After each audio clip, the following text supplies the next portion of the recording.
So guys, आप सभी का स्वागत करता हूं मैं साइंस एंड टेक्नोलॉजी के एनसीईआरटी क्लास नंबर 8 में। तो हम लोग, जैसा कि मैंने आपको पहले भी बताया हुआ है कि अगर यूपीएससी का हम लोग साइंस एंड टेक्नोलॉजी देखने की कोशिश करें तो इसमें कुछ जो है वो कंपोनेंट आपका बहुत एडवांस्ड है और कुछ कंपोनेंट आपका बहुत बेसिक है। तो बेसिक जो आपके एनसीईआरटी से वगैरह जो आने वाला है उसमें आपके हार्डली 2 से 4 क्वेश्चंस होंगे, बट कहीं ना कहीं ये बेस जो है वो आपको इवन एडवांस वाले जो कंपोनेंट है वो सीखने में मदद करने वाला है, जहां पे आपको एक लगभग 10 क्वेश्चन जो है वो फेस करने पड़ेंगे। तो वो हम लोग बाद में देखेंगे, बट अभी हम लोग सारे का सारा एनसीईआरटी कवर कर रहे हैं। ओके, तो चलो फिर शुरुआत करते हैं हम लोग अपने क्लास 9 के। बाकी आप सबको पता है एचवी देसाई का जॉइंट डायरेक्टर हूं मैं, और मैंने खुद ने सॉफ्टवेयर इंजीनियरिंग की हुई है और एज अ सॉफ्टवेयर इंजीनियर में काम भी कर चुका हूँ। बाकी मैंने 5 मेंस दिए हैं वगैरह वगैरह, आप सबको पता ही है। तो हम लोग सीधा मुद्दे पे आते हैं। जो हम लोगों ने लास्ट लेक्चर में जो कुछ हमने देखा था वही बात करते हैं। तो आप सबको पता है कि यूपीएससी के कॉम्प्रिहेंसिव बैच जो है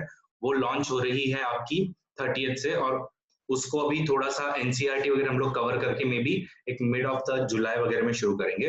वैसा ही हमारा राज्य सेवा का भी शुरू हो रहा है। ओके, तो इतना आपको बताने के बाद में हम लोगों ने लास्ट लेक्चर में क्या क्या कवर किया था उस पर देखते हैं और फिर आगे बढ़ेंगे। तो आप सबको याद है लास्ट लेक्चर में हम लोगों ने सिंथेटिक फाइबर्स किए थे, material, metals and non metals देखा था, कोल प्रोडक्शन वगैरह हम लोगों ने देखा था। सबको याद है ये वाला? जल्दी बताओ। यस, किस किस को याद है? मी लिखो जल्दी से। किस किस को याद है? मी लिखो। गुड, कार्तिक, बेल्ले, यस, आकाश, आदित्य, सपना। आज हम लोग जो है वो कंबशन एंड फ्लेम, आज मैंने एटलीस्ट टारगेट रखा है कि 4 हम लोगों को कवर करने हैं। तो उसमें एक तो कंबशन एंड फ्लेम है, दूसरा conservation of plants and animals है, तीसरा हम लोगों को सेल स्ट्रक्चर एंड फंक्शन, और उसके बाद में रिप्रोडक्शन इन एनिमल्स। एटलीस्ट ये मेरे 4 टारगेट्स हैं। ओके, तो एक बार क्विकली हम लोग ये सिंथेटिक फाइबर्स, प्लास्टिक, और दूसरा हमारा मेटल एंड नॉन मेटल्स वगैरह क्या है उनका रिवीजन, और उसके बाद में फाइनली कोल एंड पेट्रोलियम वगैरह देख के हम लोग आगे बढ़ेंगे। तो एक बार सीधा हम लोग 5th नंबर चैप्टर पे चले जाते हैं, सॉरी 3rd नंबर चैप्टर पे चले जाते हैं। 3rd, तो आप सबको याद है कि फाइबर, फैब्रिक और क्लोथ के बीच में डिफरेंस होता है। फाइबर जो है वो आपका सिंगल थ्रेड होगा, जब इसको आप वीव करने वाले हो तो उसके बाद में वो आपका क्लोथ बनने, फैब्रिक बनेगा, और फैब्रिक से जब आप लोग इसका कोई एक शर्ट पैंट जब बनाओगे तो वो आपका जो है वो क्लोथ बनने वाला है। तो ये मेजर डिफरेंस है। फिर फाइबर्स के, फाइबर जो है इसके वो आपके 2 टाइप के हो सकते हैं, एक तो है नेचुरल और दूसरा है सिंथेटिक। तो नेचुरल, जैसा कि आप कॉटन का फाइबर देखते हो, उसको हम लोग नेचुरल फाइबर बोलते हैं। अब ये कॉटन का फाइबर जो है वो कौन से मटेरियल से बना होता है? जल्दी से चैट बॉक्स में बताओ मुझे। यस, जल्दी से चैट बॉक्स में बताओ। कॉटन जो है वो कौन से नेचुरल फाइबर से बना हुआ है? नहीं आता है तो एन लिखो, नो लिखो। गलत है आदित्य। वेरी गुड शरीक। ओके, सेल्यूलोज, सेल्यूलोज जो है वो आपका बेसिक मटेरियल है जो कॉटन के फाइबर को बनाता है। बाकी सिंथेटिक फाइबर्स में हमारे पास है मल्टीपल फाइबर्स है, जिसमें हम लोगों ने रेयॉन देखा था, हम लोगों ने नायलॉन देखा था, हम लोगों ने पॉलिस्टर वगैरह, ये सारे के सारे हम लोगों ने देखे हुए थे। इसमें से रेयॉन जो है, जिसका आंसर आपने आदित्य जो दिया है वुड पल्प, ओके, रेयॉन आपके वुड पल्प को एज अ बेसिक मटेरियल रख के बनाता है, और नायलॉन फुल्ली सिंथेटिक आपका पूरा का पूरा फाइबर है। ओके, तो ये सिंथेटिक फाइबर कैसे बनता है? पॉलीमर से बनता है, और आपके कॉटन में जो पॉलीमर मिलता है आपको उसको हम लोग बोलते हैं सेल्यूलोज। फिर रेयॉन हमने शुरू किया था, रेयॉन आपका सिल्क जैसा फाइबर है, सिल्क फाइबर भी इसको बोलते हैं हम लोग। ओके, तो सिल्क फाइबर यूजुअली नेचुरल है, लेकिन हमको सिल्क जैसा जब चाहिए कपड़ा जिसमें लस्टर हो, जो कि एकदम बहुत ही स्मूथ हो, तो ऐसा हम लोगों ने कैसे क्रिएट किया? तो ये रेयॉन या फिर आर्टिफिशियल सिल्क, जिसको हम लोगों ने वुडन पल्प जो है उसको जब केमिकल ट्रीटमेंट हमने दी, so we got the rayon, और उससे हम लोग कारपेट हो गए, बेडशीट हो गए, ये सब हम लोग बनाते हैं। बाकी सेकंड जो है वो है हमारा नायलॉन। और नायलॉन कैसे बना है? नायलॉन कंप्लीटली आपका, ओके, ये तो सॉक्स, रोब्स, टेंट्स, टूथब्रश, ये सब चीजों में हम लोग नायलॉन को यूज करते हैं। ये अपना कंप्लीटली पूरा का पूरा सिंथेटिक मटेरियल है। ओके, तो फर्स्ट सिंथेटिक मटेरियल जो है वो आपका नायलॉन है, जिसमें इवन रॉ मटेरियल भी आपका जो है वो आर्टिफिशियल या फिर सिंथेटिक है। इसके पर्दे वर्दे बनते हैं, ये सब आपको पता ही है। फिर हम लोगों ने नायलॉन जो है उसकी स्ट्रेंथ हमने कवर की थी, ये इवन स्ट्रॉन्गर देन स्टील है। फिर हम लोगों ने पॉलिस्टर एंड अक्राइलिक, ये दो चीजें देखी हुई थी। इसमें से अक्राइलिक का क्या फायदा है, अक्राइलिक कहाँ पे यूज करते हैं हम लोग, चलो देखते हैं किस किस को याद आता है। अक्राइलिक कहाँ पे यूज करते हैं हम लोग, वेरी गुड, मुस्कान, शरीक, very good, okay. Shawls and artificial, because ये आर्टिफिशियल वूल जैसा आपको मिलता है, ओके, तो इसमें शॉल्स हम लोग बनाते हैं या फिर आपके स्वेटर वगैरह हो गए। देन पॉलिस्टर, तो पॉलिस्टर के तो आजकल में हर कोई जो है उसके कपड़े पहनता ही है, तो ये कॉमन जो पॉलिस्टर है उसका नाम है टेरिलिन, ओके। तो उसकी पीईटी की बॉटल्स वगैरह भी बनते हैं, हम लोगों ने एकदम सब कुछ डिटेल में देखा हुआ था। लेकिन एक सिंथेटिक फाइबर जिसको हम लोग जो है यहाँ पे उसको जिससे शॉल वगैरह बनाते हैं या वुल जैसा जो मटेरियल है उसको हम बोलते हैं एक्राइलिक, ठीक है। फिर उसके बाद में हम लोगों ने आगे सिंथेटिक फाइबर के कैरेक्टरिस्टिक्स वगैरह देखे हुए थे कि ये जल्दी से गीला वगैरह नहीं होता है। फिर हमने प्लास्टिक के टाइप्स देखे थे, तो दो प्लास्टिक के टाइप्स कौन से, दो प्लास्टिक के टाइप कौन से, जल्दी बताओ। मैंने एकदम आपको एकदम सिंपल सिंपल बताया था जिससे आप लोग याद रख सकते हो उसको। यस, थर्मो दोनों में भी आता है अंकिता, थर्मो दोनों में भी आता है, very good, okay. Thermo plastic और थर्मो सेटिंग, इसमें से एक बार अगर शेप दे दिया, इसमें से अब मैं आपको क्वेश्चन पूछ रहा हूं, अगर एक बार शेप दे दिया तो it is not going to change it shape, what is the type of the plastic that I am talking about, very good, okay, TS, that is thermo setting. Thermo setting है, एक बार उसकी शादी हो गई फिर उसका सीधा तलाक होना मुश्किल ही है, मतलब वो हमेशा उसके साथ में ही रहने वाला, ओके। फिर आपको पता है कि ये पॉलिस्टर जो है उससे आपके पॉलीकॉट वगैरह के कपड़े वगैरह भी बनते हैं, ओके। तो कॉटन के साथ में यूज किया तो पॉलीकॉट, पॉलीवुल मतलब अगेन पॉलिस्टर के साथ में यूज किया है, और यूजुअली ये सिंथेटिक फाइबर हमको पेट्रोकेमिकल से मिलता है, ओके, तो ये पेट्रोलियम ओरिजिन के होता है। फिर हम लोगों ने आगे ये दो टाइप के हमारे प्लास्टिक देखे हुए थे, जिसमें से very famous, okay, bakelite and melamine है। तो बेकेलाइट कहाँ पे यूज करते हैं हम लोग और मेलामाइन कहाँ पे यूज करते हैं हम लोग, या फिर उससे भी बेटर है मैं अपने आपसे पूछना चाहता हूँ, फायर एक्सटिंग्विशिंग में, ओके, कौन से मटेरियल को यूज करते हैं, बेकेलाइट को या मेलामाइन को, वेरी गुड, ओके, मेलामाइन को हम लोग यूज करते हैं। बेकेलाइट आपके इलेक्ट्रॉनिक इक्विपमेंट में वगैरह हम लोग यूज करते हैं। तो ये है आपका, ये जो आप लोग के स्विचेस वगैरह जो होते हैं, स्विचेस जो घर पे बनते हैं, वो आपका बेकेलाइट है। अब बेकेलाइट और मेलामाइन जो है वो थर्मोसेटिंग है या थर्मोप्लास्टिक है, गुड मुस्कान, थर्मो सेटिंग है, ठीक है। अब plastic as material of the choice, तो कौन सा यूज करना है, प्लास्टिक क्यों हम लोग यूज करते हैं, मैंने आपको बताया था, नॉन रिएक्टिव है, लाइट है, स्ट्रॉन्ग है एंड ड्यूरेबल है। फिर उसके बाद में हम लोगों ने प्लास्टिक जो है वो कैसे हीट और इलेक्ट्रिसिटी को भी कहीं कहीं पे एकदम पुअर कंडक्टर होता है और उनको एब्सॉर्ब कर लेता है, लेकिन प्लास्टिक की प्रॉब्लम क्या है, it is non biodegradable and it stage forever. और फिर हमको क्या करना पड़ेगा, obviously we need to reduce the use of plastic, और उसके लिए we need to become the fiber wise. So what are the 5 component that we need to use, reduce, reuse, recycle, recover and refuse. तो ये सब components है जो हम लोगों ने इसमें कवर किए थे। Then we saw about the metals and non-metals. तो metals में क्या होता है, non-metals में क्या होता है और मेजरली डिफरेंस क्या है, इसके फिजिकल प्रॉपर्टीज हमने देखे, जिसमें से आपको पता है कि फिजिकल प्रॉपर्टीज जो मेटल की अगर हम लोग देखें तो कौन कौन सी है, हार्ड है, लस्टरस है, मैलिएबल है, डक्टाइल है, सोनोरस है। अब इसमें से मुझे पूछना है मैलिएबल का मतलब क्या होता है, मैलिएबल का मतलब क्या है,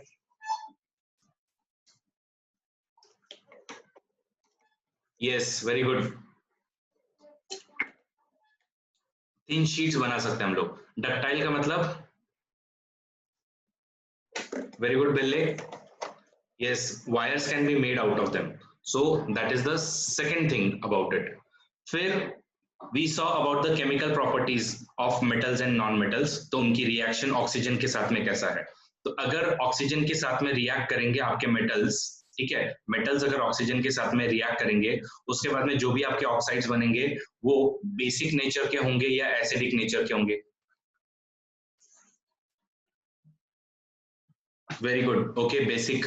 अगर रेड लिटमस जो है वो ब्लू में टर्न हो जाता है तो उस मटेरियल को हम लोग बेसिक बोलेंगे या एसिडिक बोलेंगे, what would we call it, गलत Muskan, it is basic, okay. आपका, मैंने अगेन आपको एक ट्रिक बताई थी, B for basic, B for blue. Okay, तो अगर कोई भी चीज आपकी ब्लू, अगर ब्लू लिटमस को आप ब्लू में ही डाल रहे हो और वो ब्लू ही रह रहा है, या किसी भी मटेरियल में डाल रहे हो, तो वो आपका हर बार बेसिक ही रहने वाला है। Remember this. ओके, तो जिसने गलत किया है लिखो B for blue, B for basic, B for blue, B for basic, जल्दी लिखो। अगर बाकी लोग लिखना चाहते हैं तो तुम भी लिख सकते हो, कोई प्रॉब्लम नहीं है। Then we also saw how it reacts with the water। तो कुछ हमारे पास में सोडियम जैसी जो चीजें होती है वो एकदम फास्ट रिएक्टिंग होता है। ओके, बट यूजुअली आपके मेटल जो है वो ज्यादा रिएक्ट नहीं करते हैं वाटर के साथ में। ओके, फिर हमने रिएक्शन विद एसिड्स देखा था। तो एसिड के साथ में आपके मेटल्स अगेन हाईली रिएक्टिव होते हैं, लेकिन नॉन मेटल्स आपके रिएक्टिव होते हैं क्या? नॉन मेटल्स आपके एसिड के साथ में रिएक्ट करते हैं क्या? यस और no? Non-metals, do they react with the acid? Yes or no? Very good. Okay, clear answer is no. Acid के साथ में नॉन मेटल्स आपके रिएक्ट नहीं करता है। फिर हमने रिप्लेसमेंट रिएक्शन देखे थे कि अगर कॉपर एंड जिंक अगर हम लोग देखें तो जिंक इज मोर रिएक्टिव, तो it will always replace the copper. फिर इतना होने के बाद में यूसेज देखे थे हमने मेटल्स और नॉन मेटल्स के क्या है। तो नॉन मेटल जो है वो हमारे इनहेलिंग वगैरह में आते हैं, जैसे कि नाइट्रोजन हो गया, इट्स अ नॉन मेटल और ये हम लोग इनहेल वगैरह करते हैं। Even oxygen is a non metal. फिर फर्टिलाइजर में वगैरह हम लोग यूज करते हैं नॉन मेटल्स को। Non metals are also used for the water purification. तो हमारे घर में जो हम लोग एक्टिवेटेड चारकोल की जो बात करते हैं, which is a non metal. Okay, activated charcoal में आपका कार्बन ही आता है। So non-metal are also used to used in the purple colored solution which is applied on the wounds and antiseptic। फिर उसके बाद में क्रैकर्स वगैरह में भी इनका यूसेज जो है आप लोग देखने वाले हो। So that was about the metals and non-metals की reaction। Then we saw about the coal and petroleum। Okay, तो इसमें हम लोगों ने देखे थे तीन टाइप के नेचुरल रिसोर्सेस। तो रिन्यूएबल होते हैं, एक तो आपके इनऑग्जॉस्टिबल है और दूसरे आपके एग्जॉस्टिबल है। तो इनको ही हम लोग रिन्यूएबल और नॉन रिन्यूएबल में भी हम लोग डिवाइड कर सकते हैं। ओके, फिर हमने सबसे पहले स्टोरी ऑफ कोल वगैरह देखा था। कोल जो है, कोल से हमको तीन चीजें मिल सकती है, उसका सॉलिड फॉर्म, उसका लिक्विड फॉर्म और उसका गैसियस फॉर्म। क्या नाम है तीनों के, जल्दी से बताओ। सॉलिड फॉर्म का हम लोग क्या बोलते हैं? कोक। वेरी गुड मुस्कान। ओके, कोक बोलते हैं हम लोग उसको। फिर उसके बाद आपका लिक्विड फॉर्म जो आपको मिलता है उसको हम क्या बोलते हैं? Coal tar. Very good. Okay, coal tar. फिर तीसरा जो अपने को कंपोनेंट मिलता है उसको हम क्या बोलते हैं? कोल गैस। ओके, तो ऐसे हमारे पास में ये तीन जो है वो अलग अलग टाइप की गैसेस हैं। फिर इसमें से ये जो आपकी कोल गैस वगैरह जो है ये है, फिर कोक है, कोल टार है, ऑलरेडी देखा हमने कैसे ब्लैक थिक एंड लिक्विड होता है ये, और इससे हम लोग नेफ्थलीन बॉल्स भी बनाते हैं। और बिटुमेन जो इसका होता है जो कि आपका पेट्रोलियम प्रोडक्ट है, और ये कोल टार आपके मेटालिंग ऑफ द रोड में भी हम लोग यूज करते हैं। फिर कोल गैस जो है हम लोगों ने देखा था, कोल गैस जो है वो स्ट्रीट लाइटिंग वगैरह के लिए यूज करते हैं। उसके बाद में हम लोगों ने, अब अगर हम लोग आगे और बढ़े तो हमको एक लिक्विड प्रोडक्ट मिलेगा पेट्रोलियम। तो पहले तो पेट्रोलियम और आपके कोल में फर्क क्या है? पेट्रोलियम और कोल में फर्क क्या है? पिछले लेक्चर में हमने देखा था। यस, जल्दी से बताओ, पेट्रोलियम एंड कोल में फर्क क्या है?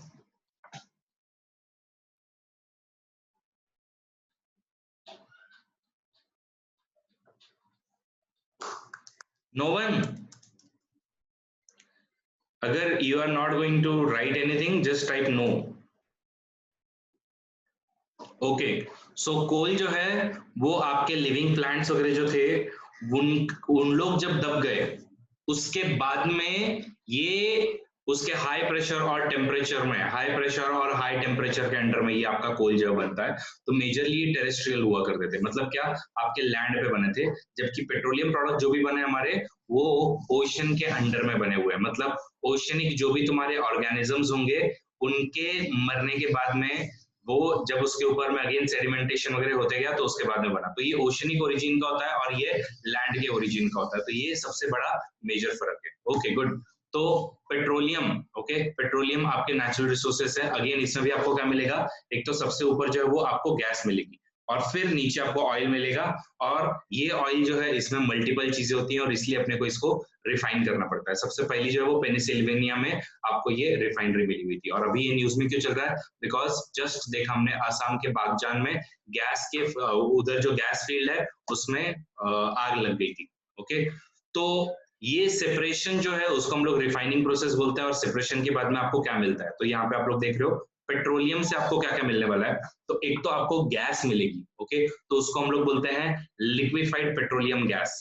तो मैंने आपको बताया था सीएनजी में और हमारे लिक्विफाइड पेट्रोलियम गैस में दोनों में भी फर्क है। तो ये है आपका पेट्रोल से ही, ओके, अगेन जब पेट्रोल आप यूज करोगे तो उससे ही आपको अगेन गैस जो प्रोडक्ट मिलेगा उसको हम लोग बोलते हैं LPG. Then petrol, kerosene, diesel, lubricating oil, paraffin wax and bitumen, तो इससे बिट्यूमेन भी हमको मिलता है। So this is the thing with the petroleum. अब इसके ऊपर में ही आपको जो है वो गैस रिजर्व्स मिलते हैं, इसको हम लोग बोलते हैं नेचुरल गैस। तो जब इसको हम कॉम्प्रेस करते हैं तो वो बन जाता है आपका सीएनजी। ओके, तो ये आपका कॉम्प्रेस नेचुरल गैस है।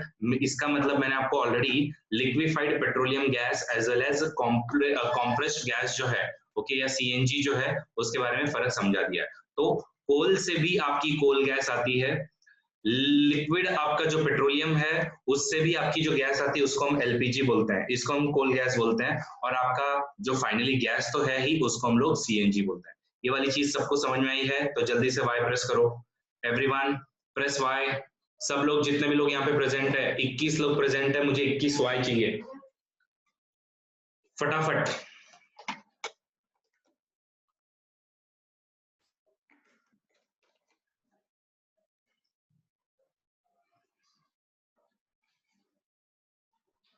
Two more to go.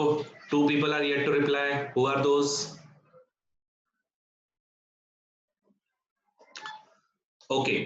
Now let us move to our next part कि एग्जैक्टली ये सब चीजें जो है हमारे महाराष्ट्र में ये एज इन ये कहाँ कहाँ पे मिलते हैं। तो महाराष्ट्र में गोदावरी डेल्टा में, कृष्णा के डेल्टा में वगैरह हमको ये सारे गैसेस वगैरह जो मिलता रहता है। फिर some natural resources are limited, और इसीलिए अपने को उनका ध्यान रखना है। पेट्रोलियम कंजर्वेशन रिसर्च एसोसिएशन जो उस पर काम करता है। ओके, तो ये सब हमारा था। अब इसमें से हम लोग जो है वो इसके क्वेश्चन एंड आंसर्स वैसे मैंने मौखिक आपके करवा दिया। तो ये 3 चैप्टर्स हम लोगों ने देखे थे। आज हम लोग शुरू करने वाले हैं अभी कंबशन से। ओके, तो कितने लोग रेडी हो आप सब? चलो अभी शुरुआत करते हैं हम लोग फिर कंबशन से। जस्ट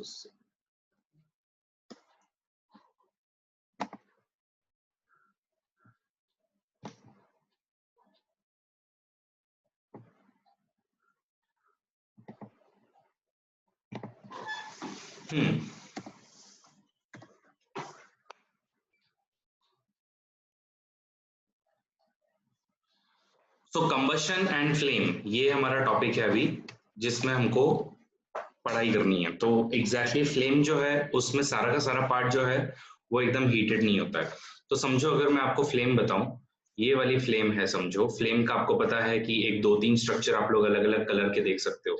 जैसे इसमें आप लोग ऑलमोस्ट एक व्हाइटिश वगैरह पार्ट जो है वो देखोगे थोड़ा सा, इसमें आगे जाओगे तो आपको थोड़ा सा येलोइश पार्ट वगैरह दिखेगा। तो मुझे पूछना है कि समझो ये आपका कोर पार्ट है, ये आपका मिडल पार्ट है, और ये आपका एक्सटर्नल पार्ट है, ठीक है, मोमबत्ती का। तो इसमें से हॉटेस्ट पार्ट जो है वो कौन सा होगा?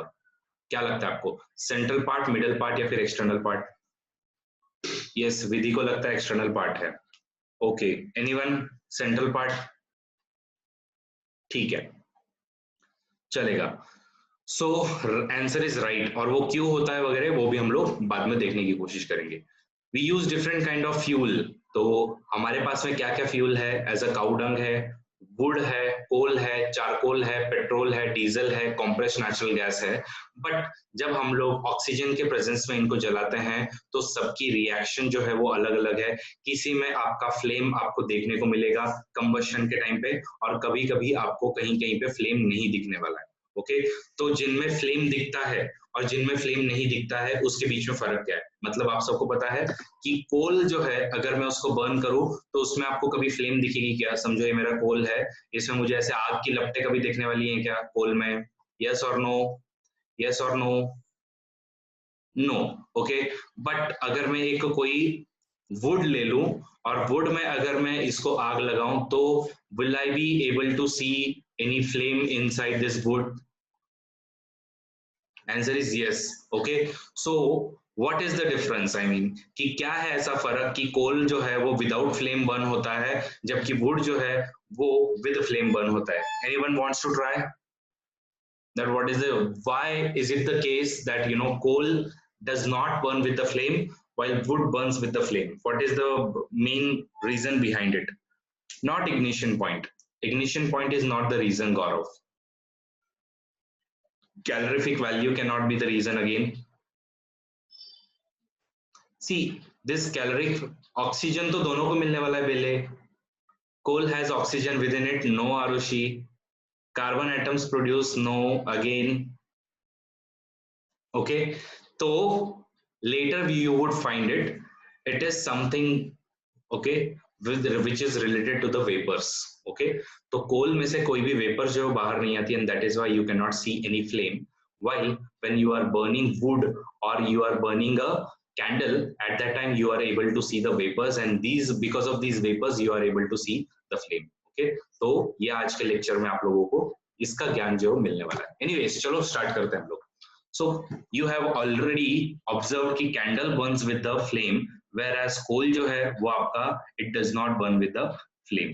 What is combustion? Simple है, a chemical process in which substance reacts with the oxygen to give the heat is called as the combustion.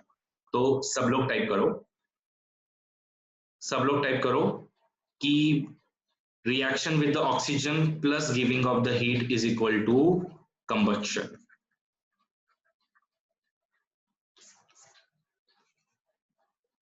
Everybody type, reaction with oxygen plus giving up heat is called as the combustion.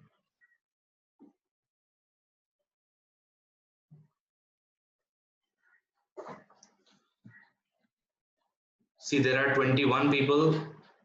Everyone has to write it.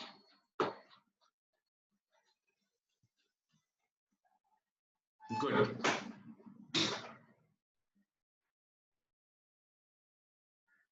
तो this fuel जो है, कोई भी आपका एक fuel होगा, it can be combustible और non combustible. जो भी आपका ऐसे जलेगा, ओके, उसको हम लोग बोलते हैं combustible. The substance that undergoes combustion is called as a combustible. Okay, combustible substance. It is also called as the fuel. It can be of solid, liquid or gaseous form.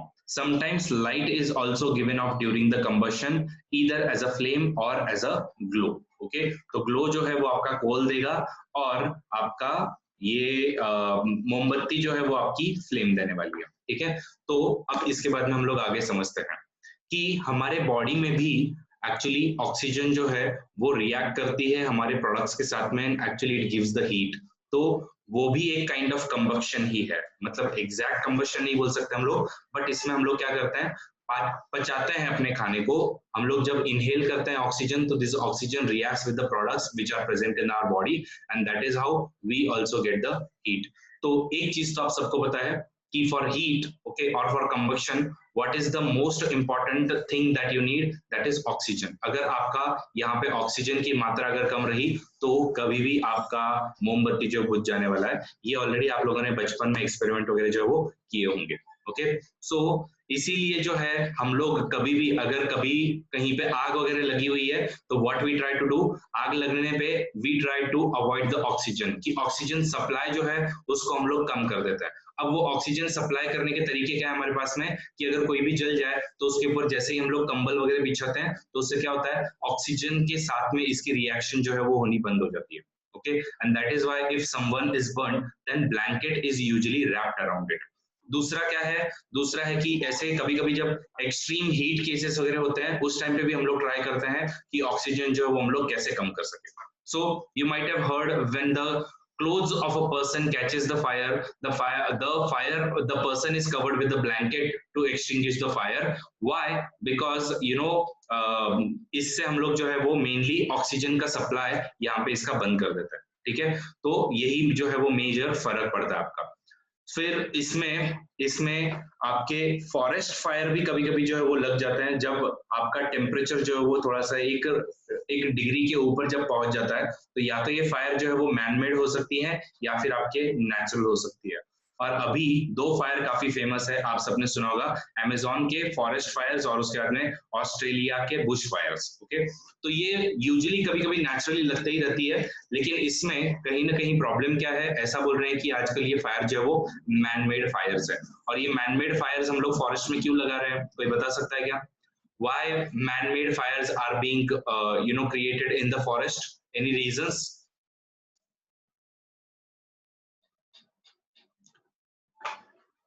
Yes, farming है, उसके बाद में हमको industry वगैरह वहां पे establish करना है। So these are some of the reasons that is for the development. और बहुत सारे लोग ऐसा बोलते हैं कि अमेजोन के जो फायर थे उसको लगाने के पीछे यही रीजन था कि ब्राजील में अमेजोन फायर जो लगे हुए थे, तो उसके पीछे यही रीजन था कि उन लोग अपनी डेवलपमेंट चाहते हैं। लेकिन ब्राजील को बोला जाता है कि it is nothing but the lungs, okay, lungs of the अर्थ, क्योंकि वहां के अमेजोन फॉरेस्ट जो है वो इतने डेंस है और इतनी सारी ऑक्सीजन क्रिएट करते हैं, तो इसके लिए वो हमारे लिए बहुत ज्यादा इंपॉर्टेंट बनता है। लेकिन कभी कभी आपके कुछ फॉरेस्ट फायर जो है वो नेचुरल भी हो सकते हैं, और ये नेचुरल फॉरेस्ट फायर का वन ऑफ द एग्जांपल है ऑस्ट्रेलिया के बुश फायर्स। ओके, तो अगर हम लोग ऑस्ट्रेलिया कॉन्टिनेंट को अगर ड्रॉ करें, समझो ये एक, अब रफली मैं ऐसा बोल रहा हूँ कि ये ऑस्ट्रेलियन आपका कॉन्टिनेंट है, देन ऑस्ट्रेलियन कॉन्टिनेंट के ईस्टर्न साइड में यहाँ पे जो फायर लगी हुई थी, और उसकी वजह से यहाँ पे आपको पता होगा कि मेजॉरिटी ऑफ द सिटीज जो है वो इनके कोस्टल एरियाज में आते हैं, और ऑलमोस्ट इतनी बड़ी आग लगी हुई थी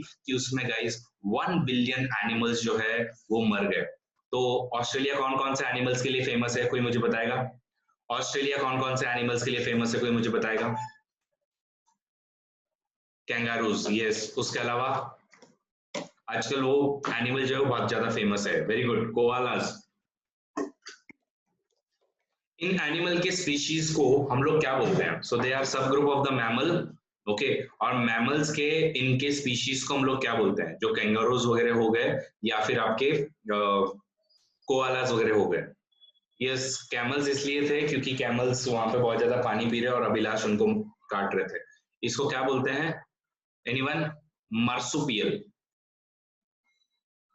यस, वेरी गुड, मार्सुपियल्स बोलते हैं इनको, वेरी गुड बेल्ले। Okay, so these species are called as the marsupials because उन कंगारूज में सैक होता है। ओके, तो वो सैक में बेबी जो है वो सैक के पीछे निपल्स छुपे हुए होते हैं, और उसमें बेबी जो है दूध पीता है और बड़ा बड़ा होते रहता है। तो वो पूरा पूरा बॉडी के अंदर डेवलप नहीं होता, तो आधा बाहर और आधा अंदर ऐसे डेवलप होता है, इसलिए इनको मार्सुपियल हम लोग बोलते हैं। तो यहाँ पे इनकी ईस्टर्न रीजन जो है, यहाँ पे पूरी पूरी आपकी फायर लगी हुई थी, और यहाँ बहुत सारा पोल्यूशन जो क्रिएट हुआ था। तो इसके पीछे कभी कभी आपका समर के टाइम में यूजुअली ऑटोमेटिकली ऐसी फायर जो लगती है, और उसको फिर कंट्रोल करने की अपने को कोशिश करनी पड़ती है। तो इसको हम लोग कंट्रोल कैसे कर सकते हैं? आपके 2-3 तरीके हैं, ओके, कैसे कंट्रोल करते हैं। बट उसके पहले आपको एक और चीज पता होनी चाहिए कि the lowest temperature at which a substance catches the fire is called as the ignition temperature. तो इग्निशन टेम्परेचर मतलब क्या? जहां पे वो उसमें आग जो है वो लग जाने वाली है, उसको हम बोलते हैं इग्निशन टेम्परेचर। जैसे आपको पता है कि मैच स्टिक जो होती है उसमें आप लोग सिर्फ एक छोटा सा फ्रिक्शन करते हो तो भी एकदम जल्दी से आग लग जाती है।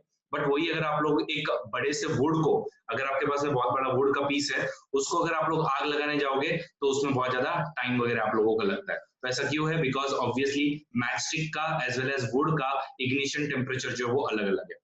इनफैक्ट आपको जान के ताज्जुब होगा कि मैचस्टिक जो है वो अभी की नहीं है, बहुत पुरानी है। और इसमें हम लोग मैचस्टिक में हम लोग कौन सा प्रोडक्ट यूज करते हैं मेनली? तो मैचस्टिक में हम लोग जो है वो, आप लोग यहाँ पे देख सकते हो, फॉस्फोरस, उसके बाद में potassium chlorate, white phosphorus, antimony try sulphide, तो ये सब चीजों का पूरा पूरा मिक्सचर होता है जिसको ग्लू के साथ में हम लोग चिपकाते हैं, एंड देन हमारी मैचस्टिक बनती है।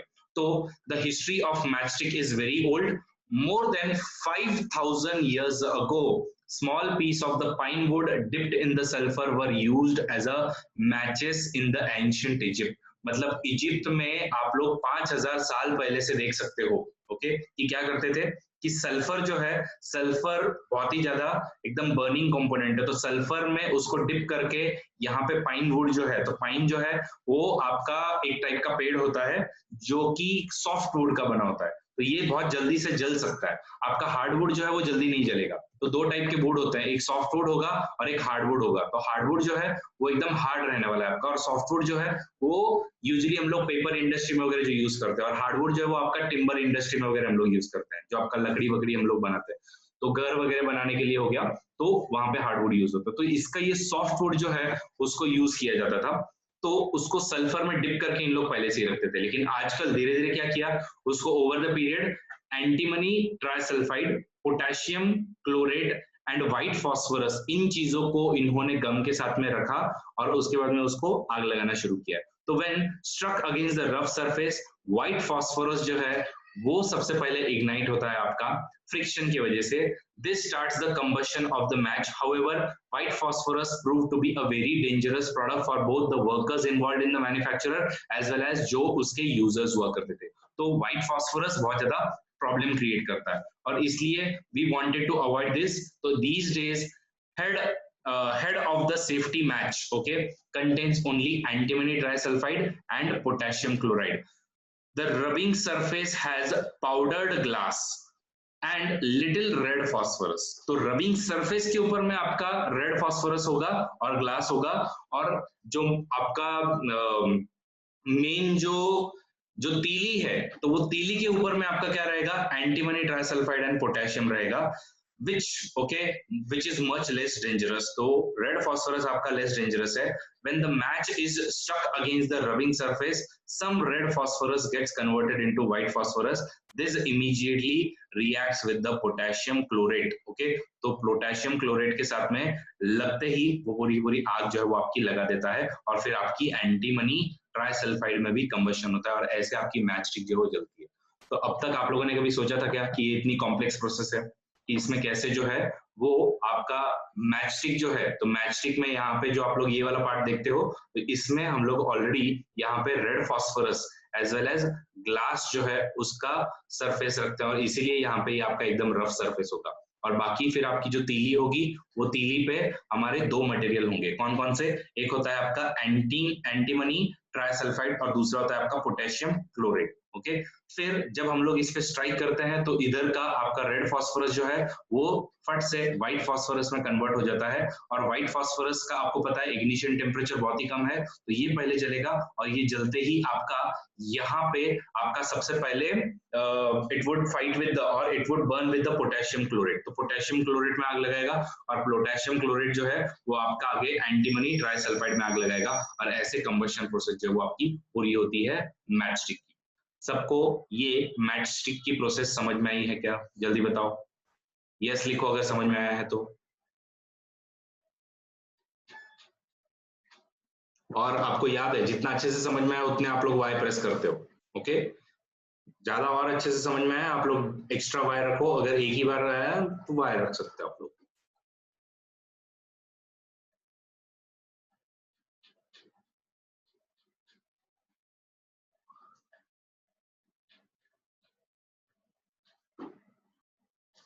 ठीक है, तो ये मैच स्टिक की प्रोसीजर है। दूसरा जो है वो अपने को जो समझ के लेना है वो है कि आपने कभी भी ये ऑब्जर्व किया है कि कभी कभी आपका ऑयल जो होता है, ओके, पैन, मतलब आप लोग जब घर पे कोई खाना वाना बना रहे होते हो, तो चाइनीज समझो नूडल्स वगैरह आप लोग फ्राई कर रहे होते हो, तो उसमें कभी कभी जो है वो उसमें या फिर उस ऑयल में जो है वो आग नहीं लगती है। लेकिन कभी आप ट्राई करना उसमें, मतलब घर पे मत ट्राई करना, मैं आपको बता रहा हूँ सिर्फ, अगर उसी पैन में अगर आपने केरोसिन डाल के अगर उसको बर्न, मतलब उसको अगर नीचे से गर्म करना शुरू किया, तो इसमें पक्का जो वो आग लग जाने वाली। ऐसा क्यों? Because ignition temperature of cooking oil and ignition temperature of kerosene are different.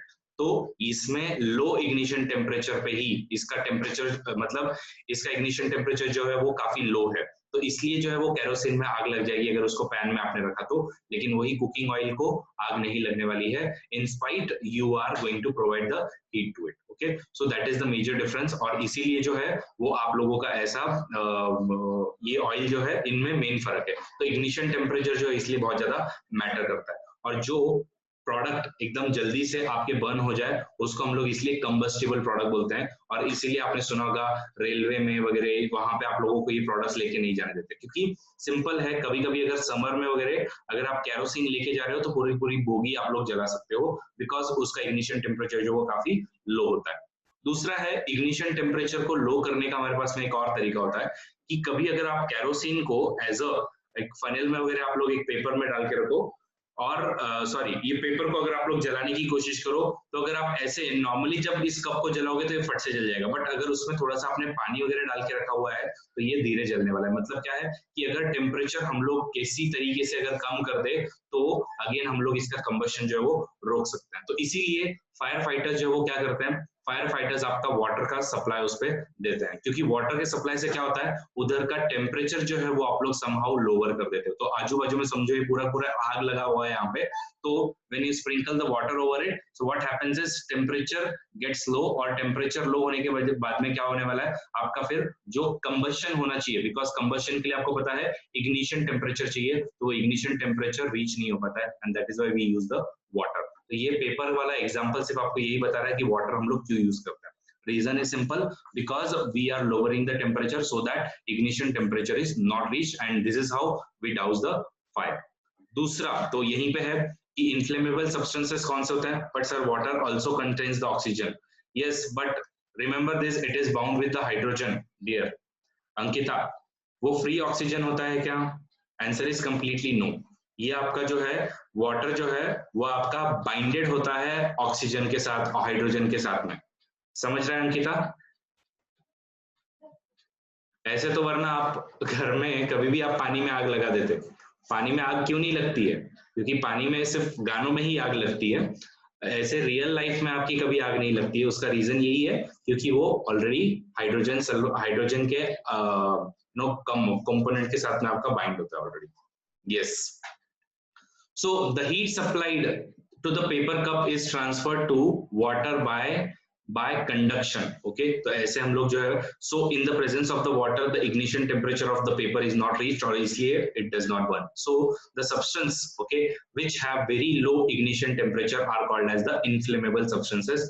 ऐसे inflammable substances को हम लोग जो है वो अलाउ नहीं करते हैं कहीं भी लेके जाने के लिए। जैसे कि आपको पता है लाइटर, ओके, फट से जैसे ही आप लोग एलपीजी में लगाते हो फट से आग लग जाती है। पेट्रोल, अल्कोहल, तो इन सबको हम लोग इनफ्लेमेबल सब्सटेंस बोलते हैं और इनको कभी भी आपका अलाउड नहीं होता है। Then how do we control the fire? तो आजकल गाइस फायर इंसिडेंसेस जो बहुत ज्यादा चल रहे हैं, तो आपके मेंस में डिजास्टर रिलीफ के लिए, ओके, या फिर one of the disaster is the fire disaster, and what are the methods to you know reduce this fire, तो उस पर आपको क्वेश्चन वगैरह जो पूछ सकते हैं, and that is why you must know कि हम लोग जो है वो फायर को कैसे रिड्यूस कर सकते हैं। तो डिजास्टर में वन ऑफ द कंपोनेंट है, तो हम लोग जो है वो क्या करते हैं, हम लोग पानी उसके ऊपर डाल सकते हैं, जो कि आपका सबसे सिंपल मेथड है। और वो पानी के डालने के लिए आपको पता होगा कि आजकल जो है वो ऑटोमेटिक स्प्रिंकलर्स लगे हुए हैं और स्मोक डिटेक्टर्स लगे हुए होते हैं। जैसे ही वो स्मोक डिटेक्ट करता है, ऑटोमेटिकली स्प्रिंकलर जो पानी का छिड़काव करते हैं, जिससे कि आग आपकी पूरी पूरी ना बढ़ जाए।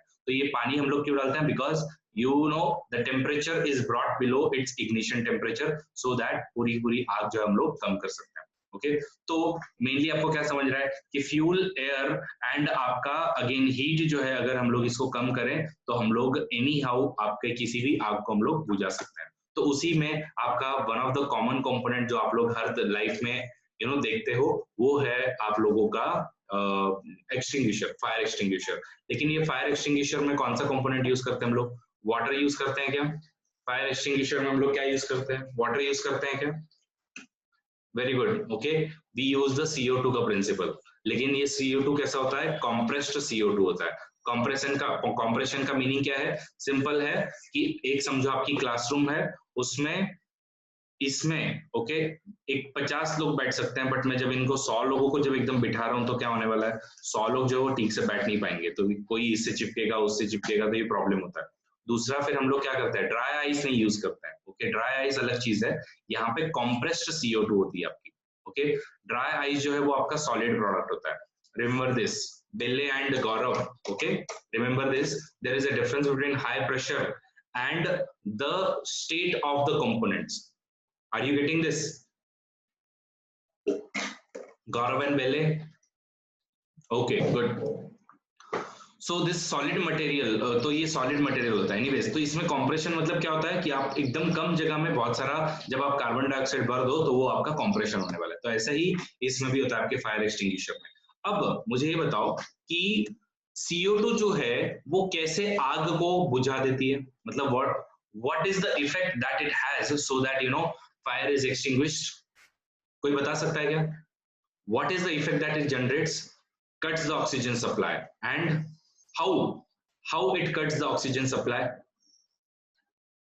How it cuts the oxygen supply? Very good. शरीक ने जो करेक्ट आंसर दिया हुआ है, okay. It is heavier, and since it is heavier, तो जब ऑक्सीजन है आपका और CO2 है आपका, तो समझो ये आपका एक प्रोडक्ट है, यहाँ पे आपकी आग लगी हुई है। अब ऑब्वियसली अभी तक इसको ऑक्सीजन की सप्लाई मिल रही थी, but once I make available CO2, तो ये CO2 क्या करने वाला है इसके अराउंड में पूरी पूरी, बिकॉज मैंने इसमें कॉम्प्रेस्ड भरा हुआ है, तो ये चाहता ही है कि बाहर आए जल्दी से। तो ये कॉम्प्रेस्ड CO2 आपका पूरा पूरा ऐसे आते ही एक लेयर जो है वो बिछा देगा, और ये लेयर बिछाने के बाद में यहाँ से ऑक्सीजन की सप्लाई जो है इसकी पूरी पूरी बंद हो जाती है, बिकॉज ये जो है यहाँ पे हेवियर कंपोनेंट है और ये हर बार नीचे जाने वाला है। समझा क्या? How the fire extinguisher principle works CO2 का? जल्दी बताओ, सबको समझा है तो वाई लिखो जिनको समझा है। गुड।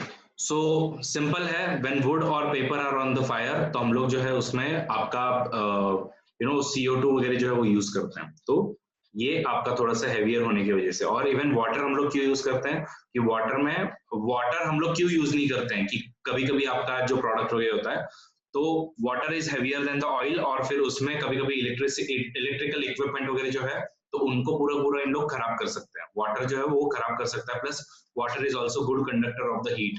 तो ऐसे कुछ इक्विपमेंट जहाँ पे आपके ऐसे इलेक्ट्रिकल इक्विपमेंट होंगे या और ऐसे कोई चीजें हैं, ऑयल वगैरह जो हो गया, वहां पे हम लोग कभी भी वाटर यूज नहीं करते हैं। जहाँ पे ऑयल से आग लगी है ना, वहां पे वाटर यूज करोगे तो क्या होने वाला है, वाटर नीचे चले जाने वाला है, ओके। तो आपका और ऑयल जो है वो ऊपर आ जाएगा, तो इससे कभी भी वहां पे ऑक्सीजन सप्लाई जो है नहीं रुकने वाली है। Are you getting the point? कि ऑयल है, समझो कहीं पेट्रोल की आग वगैरह लग गई है, उस पर आप जब पानी डालते हो तो यूजुअली नहीं बंद होती उसकी आग। क्यों? क्योंकि जैसे ही आप ऑयल जो है, ये आपका ऑयल है और यहाँ पे आपकी ऑक्सीजन सप्लाई उसको मिल रही है, जैसे ही आप इस पे वाटर का छिड़काव करोगे तो water since it is heavier, तो ये ऑयल के नीचे चले जाएगा, ऑयल उसके ऊपर तैरेगा। मतलब क्या है, इसको अभी भी ऑक्सीजन का सप्लाई तो मिलने वाला है। एंड दैट इज वाई ऐसी सिचुएशन में जो आपके ऑयल से लगी हुई आग है या फिर आपका इलेक्ट्रिकल इक्विपमेंट में अगर कहीं पे आग लगी हुई है, then we try to use CO2 over there, okay. That is what this वाला part is saying. So wood paper वगैरह जो है वहां पे आप लोग ऐसे करते हो, बट ऑयल वगैरह जब आपका है या पेट्रोल है या इलेक्ट्रिकल इक्विपमेंट है, then you use the CO2, okay. CO2 covers it like a blanket और वहां पे आपका ये करता है। Even sand is used because sand जो है सिमरन, वो आपका अगेन ऑक्सीजन सप्लाई कम करता है, लेकिन सैंड जो है वो आपके अगेन ये ऑयल में वगैरह हो सकता है, यस ऑयल में वगैरह हो सकता है, क्योंकि वो ऑयल के ऊपर नहीं आने देगा, ठीक है। Next is types of combustion, कि हमारे टाइप्स ऑफ कंबशन कितने होते हैं, ओके। तो कुछ होते हैं आपके रैपिड कंबशन, कुछ होते हैं आपके स्पॉन्टेनियस कंबशन। तो जो जहां पे आग अपने आप से लग जाए उसको हम लोग स्पॉन्टेनियस कंबशन बोलते हैं, और गैस जैसे हो गए, CNG वगैरह हो गए, ऐसी चीजों में हम लोग जो कंबशन देखते हैं वो होता है आपका रैपिड कंबशन। तो ये मेजर डिफरेंस है। Spontaneous combustion of coal, okay, coal has resulted in many disastrous fires in the coal mine, okay। तो कोल माइन में बहुत बार जो है वो कोल डस्ट की वजह से वहां पे स्पॉन्टेनियस कंबशन हुआ है, जब उसका हीटन अप हो जाता है या कोई लाइटनिंग वगैरह उस पर गिर जाती है, तो उसकी वजह से बहुत सारे कोल माइंस जो है उनमें आग लगी हुई है और ऐसे डिजास्टर्स हुए हुए हैं। इवन हम लोग जो फायर क्रैकर वगैरह का देखते हैं तो इट्स अ सडन रिएक्शन, और उसकी वजह से जो चीज होती है उसको हम लोग बोलते हैं explosion. So what is the definition of explosion? So when the cracker is ignited, a sudden reaction takes place with the evolution of heat, light and sound. तो ऐसी चीजों को हम लोग एक्सप्लोजन बोलते हैं, okay. So types of combustion में हम लोग सिंपली देख सकते हैं, रैपिड कंबशन है, स्पॉन्टेनियस कंबशन है, and then we have the explosion. अब हम लोग बात करते हैं फ्लेम की। तो फ्लेम में हम लोग जो है वो मतलब कोई कोई प्रोडक्ट है आपके फ्लेम उसमें नहीं होती है, ओके, उसमें आपका फ्लेम जो है वो नहीं दिखेगी, और इवन कुछ कुछ प्रोडक्ट में आपको फ्लेम दिखेगी, लेकिन उन फ्लेम का कलर जो है वो अलग होता है। जैसे कि आप लोग यहाँ पे देख रहे हो, इसका जो फ्लेम है वो ब्लू है और इसकी फ्लेम जो है वो येलो फ्लेम है। तो ये ऐसा क्यों होता है? ब्लू और येलो फ्लेम का डिफरेंस क्या है? यस, कौन बताएगा मुझे पहले कि जब गैस आप जलाते हो तो उसमें आपको ब्लू फ्लेम जो है वो दिखती है, लेकिन जब आप मोमबत्ती जलाते हो तो इसकी फ्लेम जो है येलो है।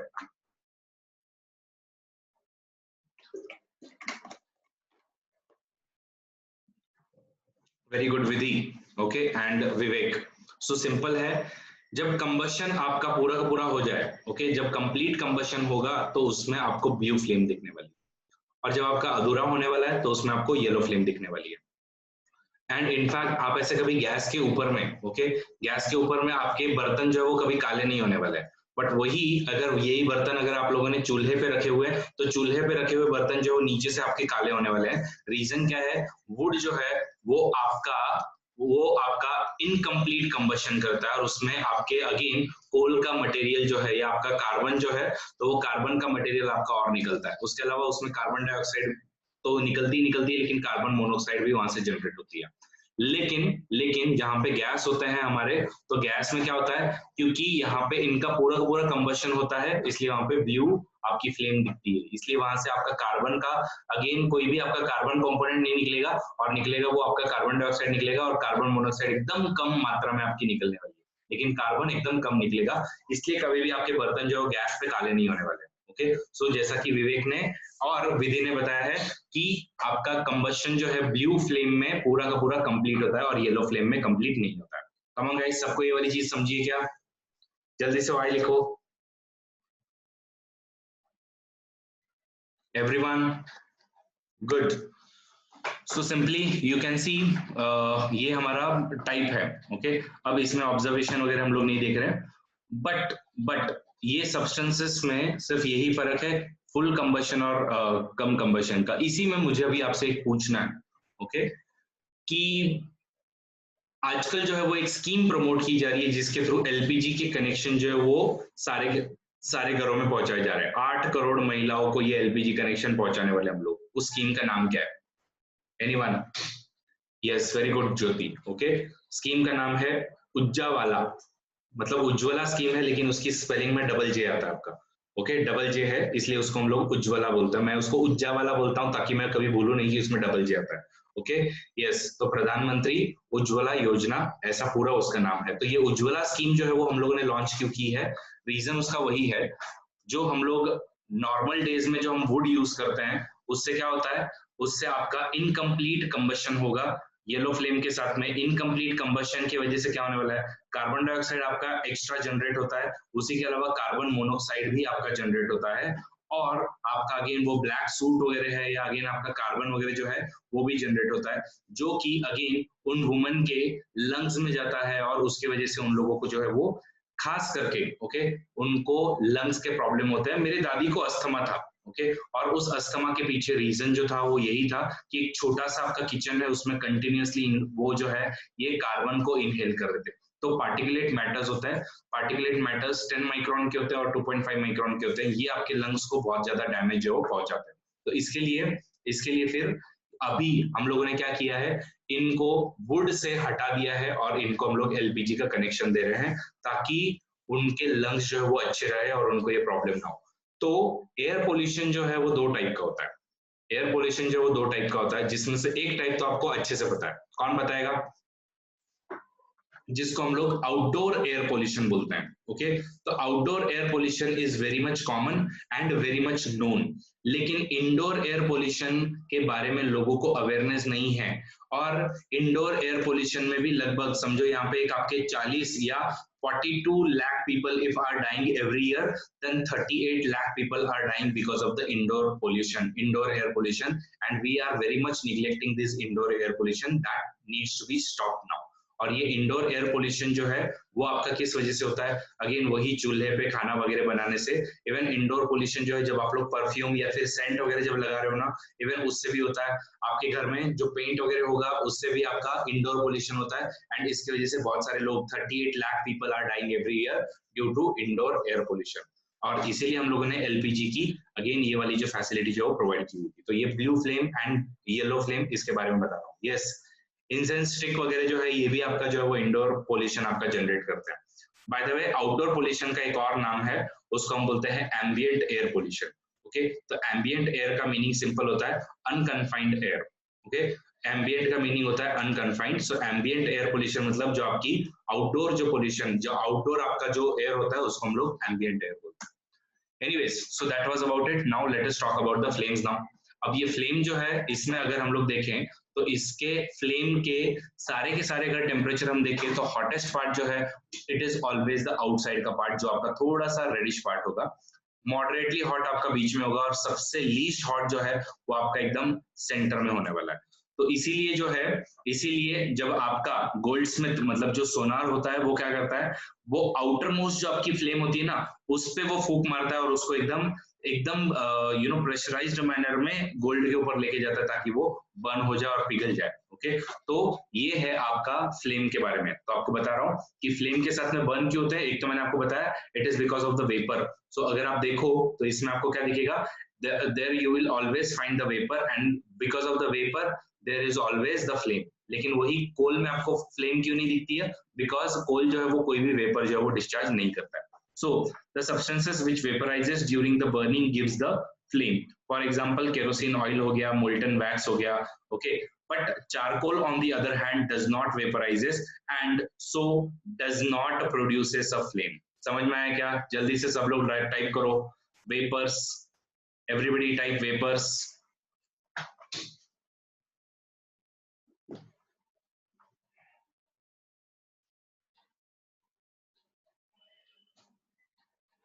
Good. Now you read this page and I'm coming within 1 minute. Okay, 2 minute में आया हूँ।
यस, चलो अब हम लोग जो है वो आगे शुरू करते हैं।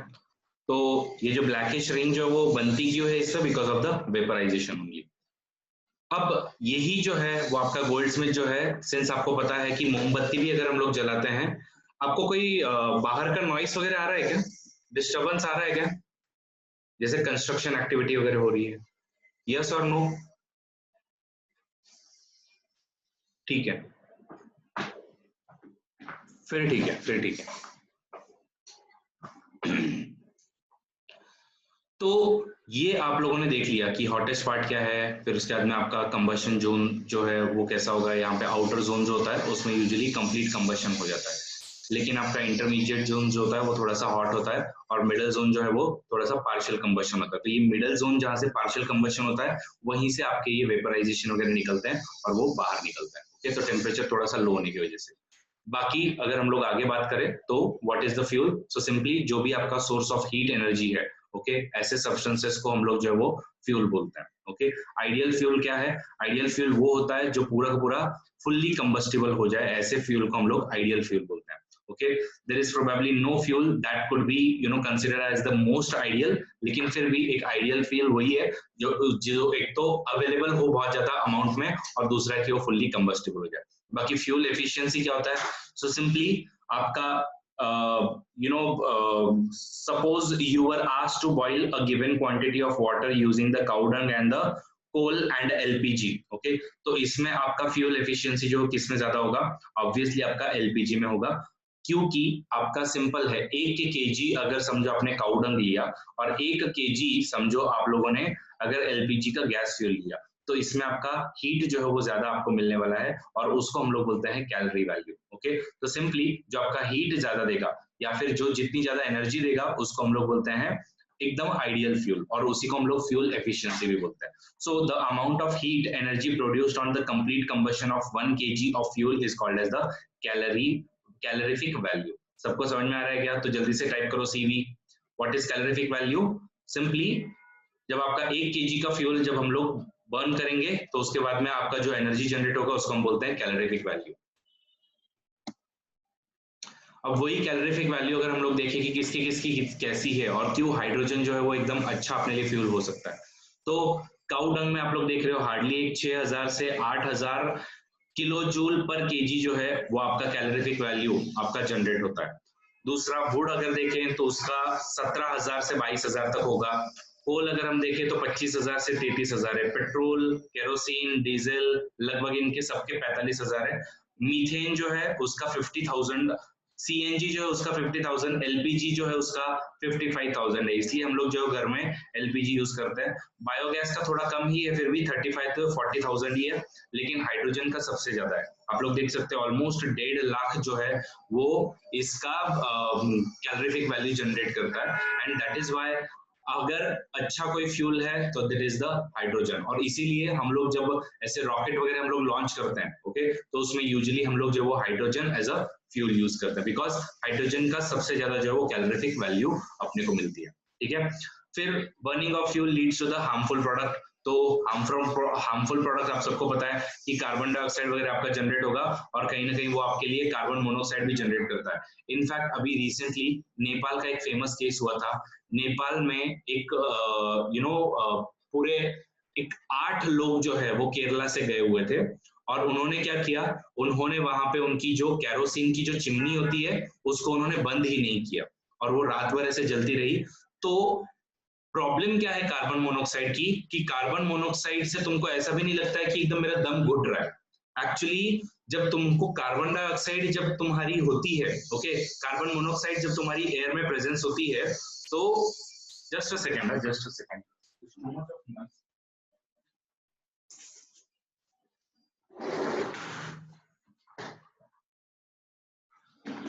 तो कार्बन मोनोऑक्साइड जब आपकी प्रेजेंट होती है आपके एटमॉस्फेयर में या आपके जो भी आप लोग जिस भी एनवायरनमेंट में रह रहे हो, तो वो धीरे धीरे आपको एकदम स्लीप इंड्यूस करती है। तो आपको लगता है आपको नींद आ रही है, लेकिन आपको नींद नहीं आ रही होती है। जबकि इसमें प्रॉब्लम क्या होती है, उसमें आपकी सिंस बॉडी में ऑक्सीजन की अवेलेबिलिटी धीरे धीरे कम होने लगती है। ओके, तो हीमोग्लोबिन में जो आपका आयन होता है, आयन में यूजुअली आपका आयन जो वो ऑक्सीजन को बॉडी में कैरी करता है। ओके, तो ये कार्बन मोनोऑक्साइड उसके साथ में बाइंड हो जाता है, और आपको लगता है कि उस बंदे को जो है वो अगले वाले बंदे को नींद आ रही है, बट नींद नहीं आ रही होती है। धीरे धीरे वो ऑक्सीजन को पूरा पूरा रिप्लेस करता है, और फिर बाद में because of the unavailability of the oxygen वो बंदा पूरा पूरा मर जाता है। तो सोचो, इसीलिए जो है कभी भी ऐसा बोलते हैं कि आप अगर कार जो है वो चालू रख के, ओके, कार जो है उसको चालू रख के कभी भी आप लोग बच्चों को उसके अंदर छोड़ के मत जाओ कि भैया मैं एसी जो है वो ऑन करके चले जाता हूँ और मेरे बच्चे जो उसमें बैठे रहेंगे और मैं एक 10-15 मिनट बाद में आ जाऊंगा। क्योंकि इसमें क्या हो सकता है, क्योंकि आपका नीचे ही कार आपका इंजन आपका फ्यूल वगैरह यूज कर रहा है, और उसमें से समझो अगर कहीं से भी कार्बन मोनोऑक्साइड वगैरह लीक हो रही है और वो एसी को चालू रख के वगैरह अगर गया हुआ है या इवन बंद भी करके गया हुआ है गाड़ी चालू रख के, तो बच्चा जो है वो मर सकता है। इसलिए कभी भी याद रखना कि ऐसे कुछ करना मत करके। ठीक है, सो ये कार्बन मोनोऑक्साइड जो है वो रिलीज होता है, तो ये आपका पूरा का पूरा it can kill the person अगर वो वहां पे सो रहा है तो, बिकॉज किसी को पता भी नहीं चलता है। बाकी दूसरा और इसका नेगेटिव इम्पैक्ट क्या है कि ग्लोबल वार्मिंग जो है वो जनरेट हो रही है। पार्टिकुलेट मैटर जो है वो फाइन पार्टिकुलेट मैटर आपके लंग्स को अगेन हार्म पहुंचा रहे हैं। ग्लोबल वार्मिंग हो रही है कार्बन डाइऑक्साइड की वजह से। सबको पता है कि ग्लोबल वार्मिंग क्या है, it is nothing but a rise in the temperature of the atmosphere. फिर उसके बाद में जब आपका सल्फर डाइऑक्साइड या फिर नाइट्रोजन ऑक्साइड वगैरह जब जलता है इन फ्यूल से, तो एसिड रेन भी आपका होता है। ओके, तो इसीलिए फिर हम लोग जो है वो क्या करते हैं, इसीलिए हम लोग जो है वो थोड़े से एकदम फ्यूल एफिशिएंट जो चीजें होंगी या फिर जो आपको हाई कैलोरीफिक वैल्यू वगैरह दे रही है, ऐसे फ्यूल को हम लोग पहली बात यूज करने की कोशिश करते हैं। और दूसरा है कि हम लोग जो भी चीज है वो एकदम थोड़ा सा संभाल संभाल के हम लोग यूज कर रहे हैं। तो यही है हमारा पूरा पूरा कंबशन वाला टॉपिक, जो आई सपोज आपको समझ में आ गया होगा। कम ऑन गाइस, सबको समझाया क्या ये सब कि एसिड रेन क्या है, कैलोरीफिक वैल्यू क्या है, कंबशन क्या है, डिफॉरेस्टेशन, एक्सप्लोजन, फिर flame, fire extinguisher, fuel, fuel efficiency, global warming, ideal fuel, ignition temperature and combustible product. तो तुमको समझा या नहीं समझा, ये मुझे समझ में आएगा जब आप लोग इसके आंसर जो करेक्टली दे पाओ। So let us try. Burning of the wood and coal causes dash of the air. जल्दी से सब लोग टाइप करो, fill in the blanks. Very good, pollution is the answer. Liquid fuel used in homes is liquid fuel guys। LPG कैसे हो सकता है? liquid fuel used in home is kerosene। LPG liquid है क्या? LPG is a gas guys। समझ में आ रहा है क्या? Fuel must be heated to its dash temperature before it starts burning। आप लोग शॉर्टकट में लिख सकते हो, मुझे समझ में आ जाएगा। अगर आपने आईटी लिखा है ना, आई विल अंडरस्टैंड कि आपको पता है करके। ओके, सो नो नीड, यहाँ पे फास्टेस्ट जो है वो काउंट होगा rather than आप लोग कितना करेक्टली लिख रहे हो। जब मुझे पूरा बोलूंगा तभी आप लोग लिखो। तो ignition temperature, fire produced by the oil can not be controlled by yes water. ठीक है, इसके लिए अपने को क्या लगने वाला है? CO2 लगने वाला है। Very good. आते हैं हम लोग नेक्स्ट टॉपिक पे, जिसमें है conservation of plants and animal. One of the very nice topic जिसमें आप लोगों को पक्का मजा आने वाला है। तो एक्चुअली ये एनवायरनमेंट का टॉपिक है, बट ये आपके साइंटिफिक मेथड्स में भी आता है, इसलिए हम लोगों को ये करना है। बाकी आप सबको पता है वाइल्ड लाइफ सेंचुरी क्या होता है। अच्छा चलो एक काम करते हैं, मैं ही आप लोगों से पूछता हूँ कि what is the difference between wild life sanctuary and natural park and biosphere reserves. कोई बता सकता है क्या? कोई है क्या यहाँ पे? मतलब मैं आपको बता रहा हूँ कि इस चैप्टर को पढ़ने के बाद में ये वाला आपका पूरा पूरा फंडा क्लियर हो जाएगा। नहीं बता सकते तो नो लिखो, ताकि हम आगे बढ़ सके। मतलब मैं वेट नहीं करूंगा आपका कि हाँ भैया कोई तो आंसर दे रहा है। एन लिख दिया करो, नहीं आता है। ठीक है, चलो फिर इस चैप्टर के अंत में आपको ये सब जो पता चल जाने वाला है। एनीवेज, कुछ फेमस जो नेशनल पार्क्स वगैरह है उसमें से काजीरंगा नेशनल पार्क है। काजीरंगा कहाँ पे आता है?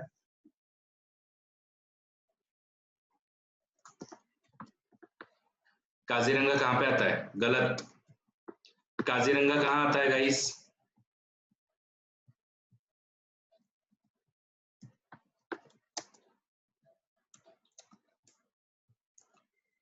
Yes, Assam is the right answer. उसके बाद में आपका लोकचाव वाइल्ड लाइफ सेंचुरी कहाँ पे आता है? Anyone? Manipur, Manipur is the answer. Okay, Manipur में आता है। एंड देन आपका ग्रेट निकोबार, ऑब्वियसली अंडमान निकोबार वाले साइड में आएगा। तो ये सब जो है ये आपके कुछ कंजर्वेशन मेथड्स है। तो हमको कंजर्वेशन किसका करना है? Plants as well as animals का करना है। ओके, तो सबसे पहले हम लोग बात करते हैं प्लांट्स की। और प्लांट्स को जब हम लोग जब हम लोग उनको क्लियर कर देते हैं, आपके फॉरेस्ट को हम लोग जब क्लियर कर देते हैं, उस प्रोसेस को हम लोग बोलते हैं डिफॉरेस्टेशन। तो डिफॉरेस्टेशन की डेफिनेशन इससे अच्छी आपको नहीं मिल सकती। Deforestation means clearing of a forest and using that land for the other purpose. So this is the definition of the deforestation. अब ये deforestation क्यों किया जाता है? उसके दो तीन reasons है। उसमें से सबसे पहला है procuring land for the cultivation, मतलब farming के लिए, building houses and the factories, and तीसरा है making furniture or using the wood as the fuel. So ये हमारे पास में तीन reasons है which are the main causes for the deforestation. अब डिफॉरेस्टेशन के कॉजेस समझने के बाद में अपने को पता होना चाहिए कि ये कॉजेस से आपका डिफॉरेस्टेशन कॉन्सिक्वेंसेस क्या होंगे इसके। ओके, और कभी कभी कॉजेस जो है ये सारे के सारे नो डाउट एंथ्रोपोजेनिक यानी मैन मेड कॉजेस है, but there are also some natural causes कि कभी कभी आप लोगों का बिकॉज ऑफ द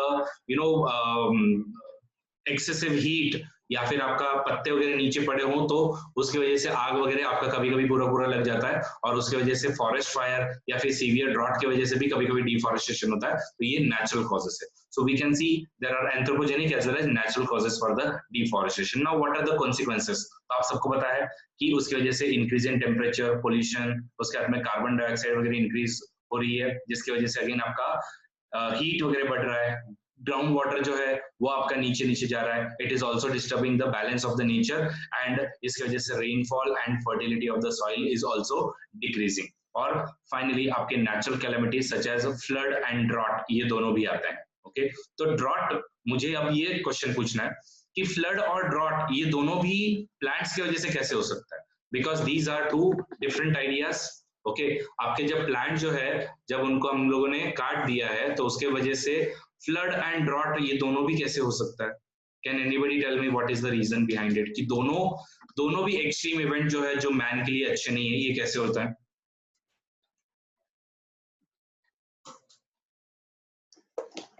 यस,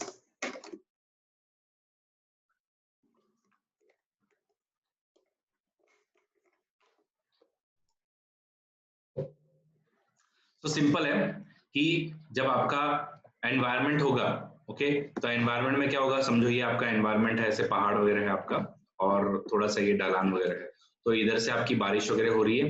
बारिश होने के बाद में यूजुअली अगर यहाँ पे आपने ऐसे प्लांट वगैरह लगा के रखे हुए हैं, यहाँ पे प्लांट वगैरह लगा के रखा है, यहाँ प्लांट लगा के रखा है, तो ये क्या होगा, जब बारिश आपकी आने वाली है तो ये इधर में इसने मिट्टी को यहाँ के एकदम पकड़ के रखा हुआ है, तो इसकी वजह से आपका सॉइल इरोजन जो है वो नहीं होने वाला।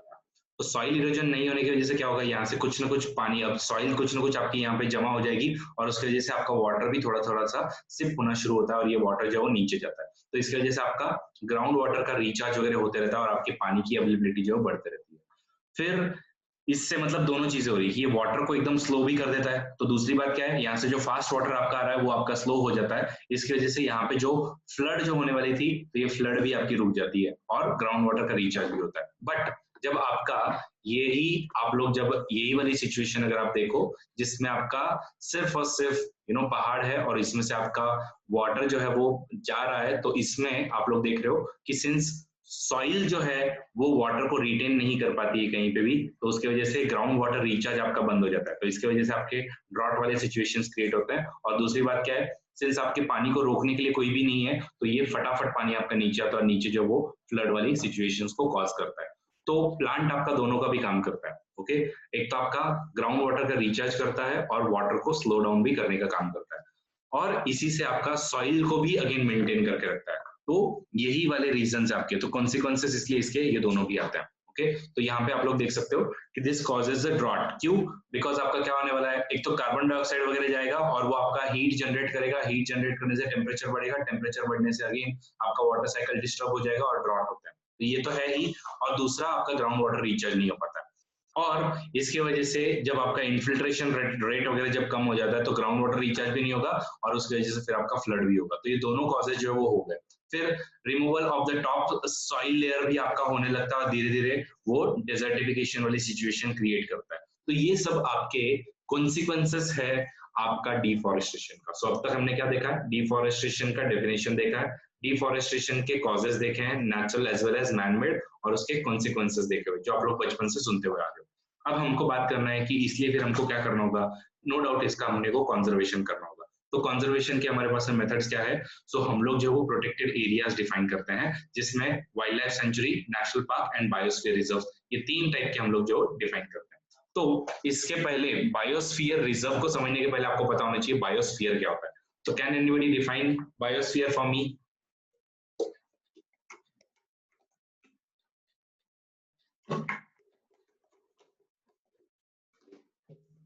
Seems no one. तो आपका तीन सर्कल जहां पे मिल जाए, ओके, नहीं, तीन सर्कल जहां पे मिल जाए उसको हम लोग जो है वो बायोस्फीयर बोलते हैं। सो हाइड्रोस्फीयर आपका, फिर है लिथोस्फीयर बोल सकते हैं इसको, जहां पे आपकी लैंड प्रेजेंट है, और लास्टली आपका आता है एटमॉस्फेयर, जिसमें आपकी एयर प्रेजेंट है। तो लैंड, एयर और वाटर, ये तीनों के वजह से जहां पे लाइफ आपकी सपोर्ट होती है, उसको हम लोग बोलते हैं बायोस्फीयर। ओके, जहां पे आपकी लिविंग ऑर्गेनिज्म जहाँ पे रह सकते हैं उसको हम लोग बोलते हैं बायोस्फीयर। सबको समझ में आया क्या बायोस्फीयर की डेफिनेशन क्या है? हाइड्रोस्फीयर, लिथोस्फीयर एंड एटमॉस्फेयर का आपका जहाँ पे मेल होगा। Anyways, biosphere is that part of the earth in which living organism exist और which supports the life. Biological diversity अब दूसरा कंसेप्ट है। What it is? It means okay variety of the organism that exist on the earth. सोचो अगर सब लोग एक ही जैसे दिखते हैं तो कितना बोरिंग हो जाता काम। ओके, तो डाइवर्सिटी भी चाहिए अपने को। तो biosphere as well as biodiversity की डेफिनेशन यहाँ पे क्लियरली दी हुई है। अब इन प्लांट्स को प्रोटेक्ट करने के लिए, क्योंकि प्लांट्स को क्यों प्रोटेक्ट करना है? क्योंकि इवन इनके ऊपर में एनिमल्स भी आपके डिपेंड करते हैं, तो इसको हम लोग फ्लोरा एंड फाउना बोलते हैं। तो फ्लोरा मतलब क्या? आपका सिंपल है, जो प्लांट्स होंगे उसको हम लोग फ्लोरा बोलते हैं, और फाउना मतलब जो एनिमल्स है उनको बोलते हैं हम लोग। और उनको प्रोटेक्ट करने के लिए हम लोगों ने प्रोटेक्टेड एरियाज डिफाइन किए, जिसमें से wild life sanctuary, national park and biosphere reserves है। तो वाइल्ड लाइफ सेंचुरी क्या होता है?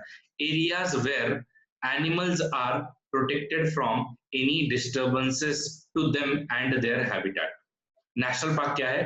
Areas reserve for wild life where they can freely use habitat and natural resources. Biosphere reserve, large areas of protected land and conservation of the wildlife, plant and animal resources and the traditional life and the tribal living in the areas. अब मुझे बोलना है यहाँ पे जो भी definition दी हुई है इससे किसी को भी क्लियर हुआ क्या कि wild life sanctuary, national park और बायोस्फीयर रिजर्व में फर्क क्या है? जल्दी बताओ। Is there anyone? अच्छा, शरीक को समझ में आया? मुझे लगता है नहीं समझ में आना चाहिए इससे, बट देखते हैं किस किस को समझ में आया है। यस लिखो, और जिसको नहीं समझा है नो लिखो सीधा, क्योंकि मैं आपको इसको और डिसाइफर करके देने वाला हूं। Okay good. तो सिंपल है, वाइल्ड लाइफ सेंचुरी WLS जब लिखा हुआ है तो इसमें समझ के लो, वाइल्ड लाइफ में आप लोग जो है मेनली एनिमल्स जो है उनको प्रोटेक्ट करने वाले हो। तो जब आप लोग एनिमल्स को प्रोटेक्ट करने के लिए खास करके तुमने ऐसा सोचा है कि हम लोग एनिमल्स को ही प्रोटेक्ट करेंगे, तो उसको हम बोलते हैं वाइल्ड लाइफ सेंचुरी। दूसरा होता है हमारा नेशनल पार्क। नेशनल पार्क क्या होता है? तो नेशनल पार्क में हम लोग सिर्फ और सिर्फ वाइल्ड लाइफ में एनिमल्स को ही नहीं, तो हम लोग जो है वो प्लांट्स को भी प्रोटेक्ट करने की कोशिश करते हैं। उसके अलावा अगर वहां पे कोई हिस्टोरिकल साइट वगैरह थी उसको भी प्रोटेक्ट करने की कोशिश करते हैं। So you can see not only animals but also plants and historical, अगर कोई हमारे पास में मॉन्यूमेंट है या और कोई चीज है तो उन सबको प्रोटेक्ट करने के लिए जो है वो आपका आने वाला है नेशनल पार्क। और तीसरा जो आपका आता है उसको हम लोग बोलते हैं बायोस्फीयर रिजर्व्स। और ये बायोस्फीयर रिजर्व्स क्या होते हैं? तो इसमें आप लोग नो डाउट एनिमल्स को प्रोटेक्ट करोगे, प्लांट्स को प्रोटेक्ट करोगे, आपका इकोसिस्टम जो है उसको पूरा पूरा प्रोटेक्ट करोगे। उसके अलावा कुछ अगर आपके ट्राइबल लोग वगैरह अगर वहां पे रहते हैं तो इवन उनके भी लाइफ को आप लोग प्रोटेक्ट करोगे, मतलब इसमें लोग भी आपके इंक्लूड होने वाले हैं। तो ये मेजर फर्क है आपका wild life sanctuary, national park and biosphere reserve में। दूसरा एक और फर्क क्या है कि यहाँ पे हम लोग हमारी कुछ एक्टिविटीज कंडक्ट कर सकते हैं वाइल्ड लाइफ सेंचुरी में, क्योंकि आपको एनिमल्स को प्रोटेक्ट करना है। तो आप लोग जो है यहाँ पे जो हम लोग गाय को चराना वगैरह जो होता है, ओके, तो हम लोग वहां पे क्या बोलते हैं उसको, मैं somehow forgetting the name in English, okay, so गाय को वगैरह चराना वगैरह है तो वो हम लोग करवा सकते हैं यहाँ पे। Yes, grazing. सो ग्रेजिंग वगैरह अगर हमको करनी है तो हम लोग कर सकते हैं। इवन यहाँ से कोई माइनर फॉरेस्ट प्रोड्यूस वगैरह अगर इनके लेने हैं तो वो हम लोग ले सकते हैं। लेकिन नेशनल पार्क में ये सब कुछ कंप्लीटली प्रोहिबिटेड है। ओके, इनके एनिमल प्लांट इन सबको हम लोग प्रोटेक्ट करने वाले हैं, और बायोस्फीयर रिजर्व में ये सब थोड़ा बहुत अलाउड होता है। अब मुझे बताओ, सबको समझ में आया क्या wild life sanctuary, national park and biosphere reserve में फर्क क्या है?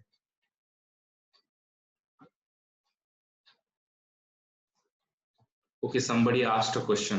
क्या क्वेश्चन था किसी का? तो sir can they overlap? Yes, अभी बताता हूं मैं तुम्हें।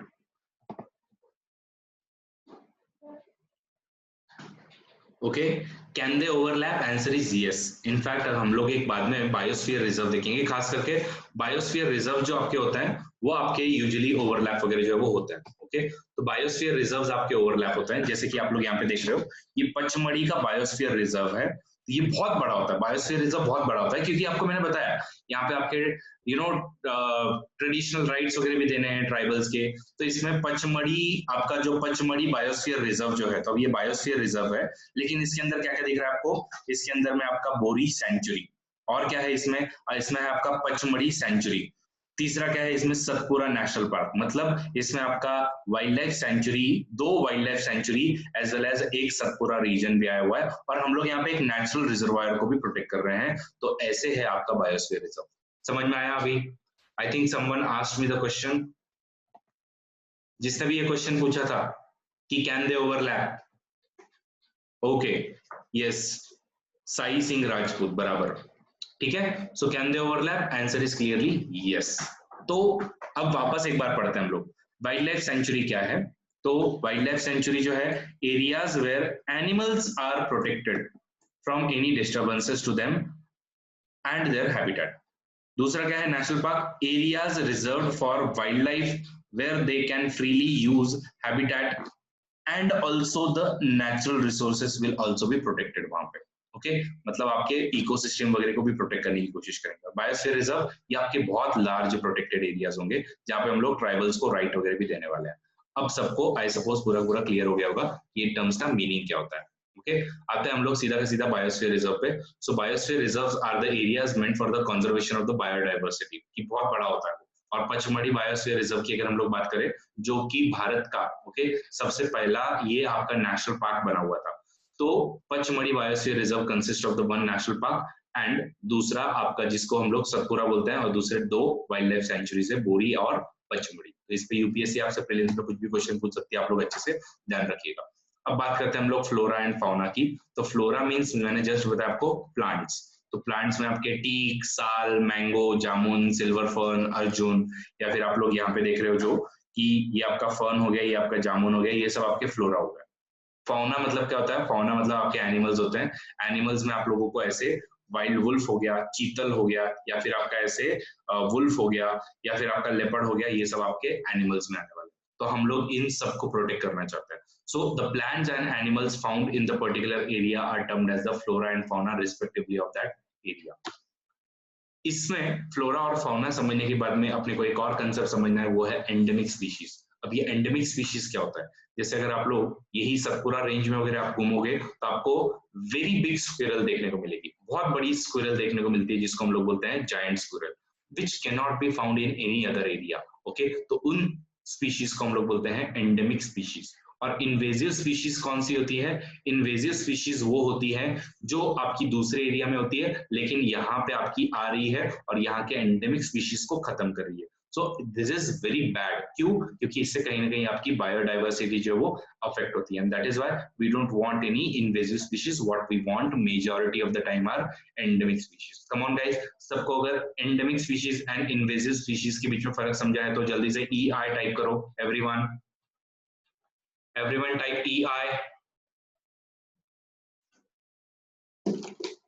Very good, Bele, Santosh, Simran, Ankita, Aditya, Jyoti, Vidhi, good. So simply, endemic species are those species of plants or animals which are found exclusively in a particular area. They are not naturally found anywhere else. A particular type of animal or plant may be endemic to a zone or a state or a country. तो ऐसा कुछ भी हो सकता है, जैसे koalas हो गया, कैंगरूज हो गए, ये सारे के सारे ऑस्ट्रेलिया के लिए एंडेमिक है।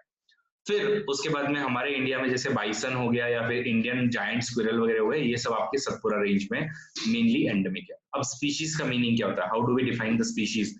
Species is a group of population. देखो बहुत important definition, species is a group of population which are capable of interbreeding. Simple. ओके, इंटरब्रीडिंग मतलब क्या कि इनके बीच में अगेन सेक्सुअल ट्रांसफर वगैरह हो सकता है।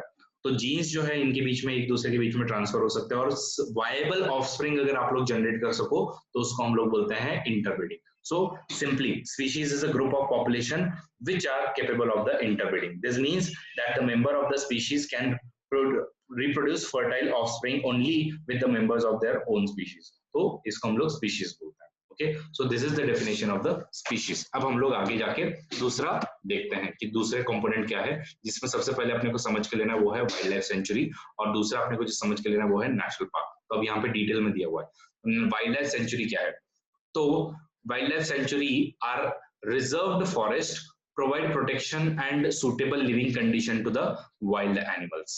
Okay, इसमें मैंने आपको ऑलरेडी बताया कि क्या क्या कर सकते हैं कि यहाँ पे certain activities are allowed. Okay, so in wildlife sanctuaries there are certain activities which are allowed. कौन कौन से? Livestock को grazing वगैरह करवाने के लिए, collecting the medicinal plant as well as firewood वगैरह अगर वहां से लेना है तो ये सब allow कर सकते हैं. तो grazing, collecting medicinal plants and firewood ये सब हम लोग allow करते हैं. Okay, दूसरा जो है नेशनल पार्क की अगर हम लोग बात करें तो नेशनल पार्क में क्या है, तो अगेन ये जो रिजर्व्स होते हैं, so they preserve flora, fauna, landscape, historic objects of an area. Okay, तो सतपुरा नेशनल पार्क जो है वो इंडिया का फर्स्ट फॉरेस्ट रिजर्व है, जो फॉरेस्ट नेशनल पार्क बनाया हुआ है आपका. Okay, the finest Indian teak is found in this place also. Okay, तो बस यही बोलना है कि यहाँ पे आप लोग क्या क्या कर सकते हो, यहाँ पे ये सारे के सारे मतलब flora, fauna, landscape, historic objects वगैरह सब कुछ इसमें प्रोटेक्ट करते हो. इनफैक्ट सतपुरा रेंज में आप लोगों को बहुत सारे रॉक शेल्टर्स में वहां पे प्री हिस्टोरिक ह्यूमन के पेंटिंग्स वगैरह भी दिखेंगे, रॉक पेंटिंग्स वगैरह आपको दिखेंगे. तो ऐसे 55 रॉक शेल्टर्स में आपको देखने को मिलेगा और उनको भी प्रिजर्व करके रखा हुआ है. And that is why this Satpura reserve is in the existence. और यहाँ पे आपके इनमें से कोई भी एक्टिविटी को अलाउ नहीं किया जाता है, लाइफ स्टॉक, ना ही आपका कलेक्टिंग मेडिसिनल प्लांट, ना ही आपका फायरवुड है. बाकी अगर हम लोग स्पीशीज की बात करें तो बहुत सारे, ब्लैक बक सलमान खान जिसके लिए फेमस है, white eyed buck, elephant, golden cat, pink headed duck, घड़ियाल, मार्श क्रोकोडाइल, पाइथन, राइनोसोरस, ये सब हमारे यहाँ पे कहीं ना कहीं थ्रेटेंड है. थ्रेटेंड का मीनिंग होता है कि तीन चीजें हो सकती है उसको. ओके, या तो वो एंडेंजर्ड है, या फिर वो क्रिटिकली एंडेंजर्ड है. ओके, और या फिर उसको जो है वो अगेन हम लोग जो है एक और बोलते हैं क्रिटिकली एंडेंजर्ड एक और क्लासिफिकेशन होता है, I am forgetting it, but just remember this कि दे आर ईदर एंडेंजर्ड या फिर critically endangered. Vulnerable, yes, third is the vulnerable. Okay, तो थ्रेटेंड कैटेगरीज में तीन चीजें आती है आपकी. ओके, ये या तो वो एकदम वल्नरेबल है, उसके बाद में वो एंडेंजर्ड बनता है, उसके बाद में क्रिटिकली एंडेंजर्ड बनता है. और थ्रेटेंड के ऊपर जब थ्रेट कब खत्म हो जाएगा, जब एक्सटिंक्ट ही हो जाएगा तो फिर वो तो उसके आगे ही जाएगा. तो थ्रेटेंड में हम लोग सिर्फ ये तीन ही कैटेगरीज देखते हैं. सबको समझा क्या मैं क्या बोल रहा हूँ? थ्रेटेंड में हम लोग किस किस को पकड़ते हैं, जल्दी बताओ, यस और नो? ओके, तो ये सब जो है हमारे थ्रेटेंड है, मतलब इनका या तो स्टेटस वल्नरेबल होगा, या फिर एंडेंजर्ड होगा, या फिर क्रिटिकली एंडेंजर्ड होगा. देन नेशनल पार्क हम लोगों ने ऑलरेडी देख लिया है, इसमें हम लोग क्या क्या प्रोटेक्ट करेंगे.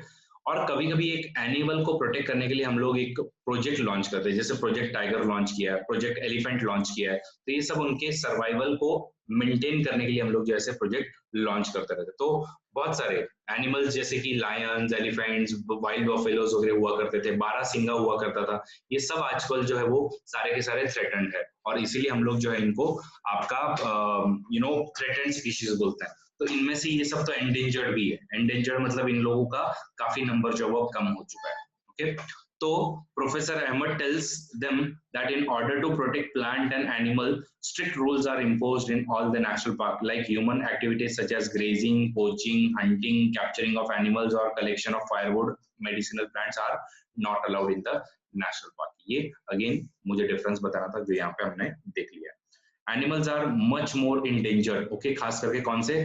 Small animals are much more in danger than the bigger animals. क्योंकि आपको ये तो दिखते हैं ना, वाइल्ड एनिमल्स आपके दिखते हैं, लेकिन जैसे छोटे छोटे बैट्स हो गए, लिजर्ड्स हो गए, फ्रॉग्स हो गए, आउल्स हो गए, ये तो रूथलेसली हम लोग इनको मार रहे हैं, खा रहे हैं, लेकिन हमको कोई फर्क भी नहीं पड़ता, because we don't even count them. Okay, लेकिन एनिमल्स जैसे बड़े बड़े होते हैं उनको हम लोग यूजुअली प्रोटेक्ट करते हैं. अब इकोसिस्टम क्या होता है? तो इकोसिस्टम की डेफिनेशन अलग है. It is made up of all the plants, animals, micro organisms in an area along with the non living components such as climate, soil, river, deltas, etc. etc. तो biosphere जो है वो आपका अलग है. ठीक है, मैंने आपको बताया कि बायोस्फीयर में आपका ये तीन चीज आएगी, लेकिन इकोसिस्टम की डेफिनेशन क्या है? इसमें आपका सब कुछ आता है. इसमें आपका living as well as non living organisms आने वाले हैं. जल्दी से सब लोग टाइप करो, ecosystem is equal to living plus non living organisms, living organisms plus non-living component.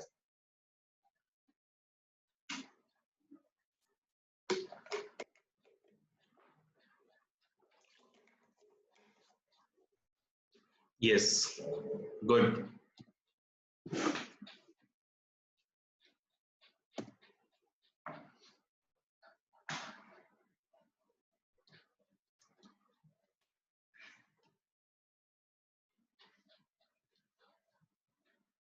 अब हम आते हैं रेड डेटा बुक पे। तो IUCN that is international union for conservation of nature, ये एक रेड डेटा बुक जो है वो मेंटेन करता है।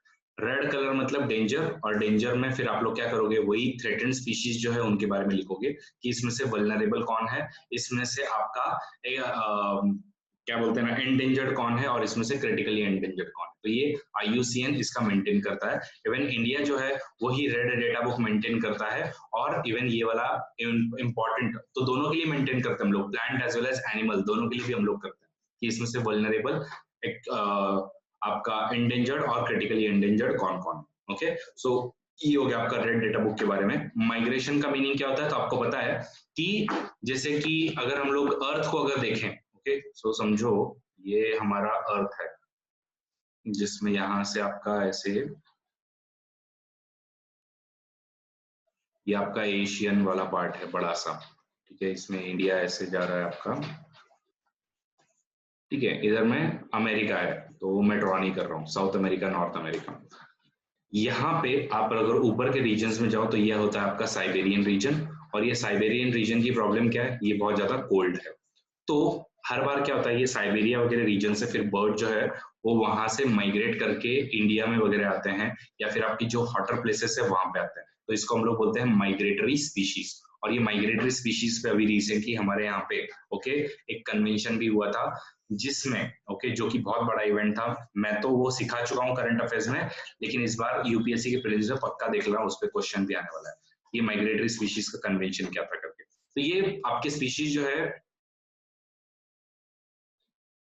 Gauravi is telling me that my voice is breaking. Is it the case with everyone? If no, then just type no so that Gauravi can refresh our system. Gauravi, it seems that only your system has the problem. Even Tejal is saying so. I don't know what is the problem then. I mean, there is no refreshing also. Is this problem still continuing, Gauravi and Tejal? अभी भी हो रहा है क्या, बार बार आवाज break हो रही है क्या?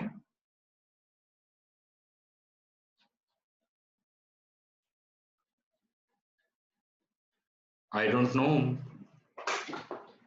Everything is smooth. I mean, net भी चल रहा है अच्छे से in between. ओके, यूजुअली यहाँ पे ये प्रॉब्लम नहीं आती है, बट ठीक है, अभी कंटिन्यू करते हैं। वापस एक बार प्रॉब्लम आती है तो मुझे बताना। I mean there is no method also कि हम लोग यहाँ पे कोई सिस्टम को रिफ्रेश करें। सिंपल है गौरवी, कुछ नहीं, आपके कुछ बर्ड जो है वो साइबेरियन रीजन से ओके साइबेरियन रीजन से आपके इंडिया में वगैरह माइग्रेट होते हैं। क्यों? क्योंकि ये प्लेसेस जो है वो काफी ज्यादा कोल्ड है, ओके तो बहुत ज्यादा ठंड होती है, यहाँ पे बर्फ वगैरह होती है। अगर ऐसे टेम्परेचर में if they lay their eggs okay, तो क्या लगता है तुमको, उनके ऑर्गेनिजम्स जन्मने वाले हैं क्या? उनके ऑर्गेनिजम्स जन्मने वाले हैं क्या? Answer is clearly no. तो इसलिए उन लोग क्या करते हैं, फिर वहां से माइग्रेट करते हैं कोल्डर प्लेसेस से, और यहाँ पे हॉटर प्लेसेस में यहाँ पे आके अपने एग्स वगैरह ले करते हैं। फिर ये इनके प्रोटेक्टेड रहते हैं, बाद में धीरे धीरे ये बड़े बड़े हो जाते हैं, और फिर ये वापस अगेन माइग्रेट वगैरह करते हैं। तो ये इन स्पीशीज को हम लोग जो है माइग्रेटरी स्पीशीज बोलते हैं। सो what is migration? Simply migratory birds, okay these birds have phloem here from the other parts of the world. तो ऐसा क्यों है? Because migratory birds fly to far away areas every year during a particular time because of the climatic changes. They fly for laying the eggs as the weather in their natural habitat becomes the very cold and inhospitable. तो इसके लिए जो है वो migration ये सारे के सारे एनिमल जो है वो करते हैं, और खास करके बर्ड्स करते हैं। सबको समझा क्या कि बर्ड जो है माइग्रेट वगैरह क्यों करते हैं? जल्दी बताओ, वाई लिखो एवरीवन।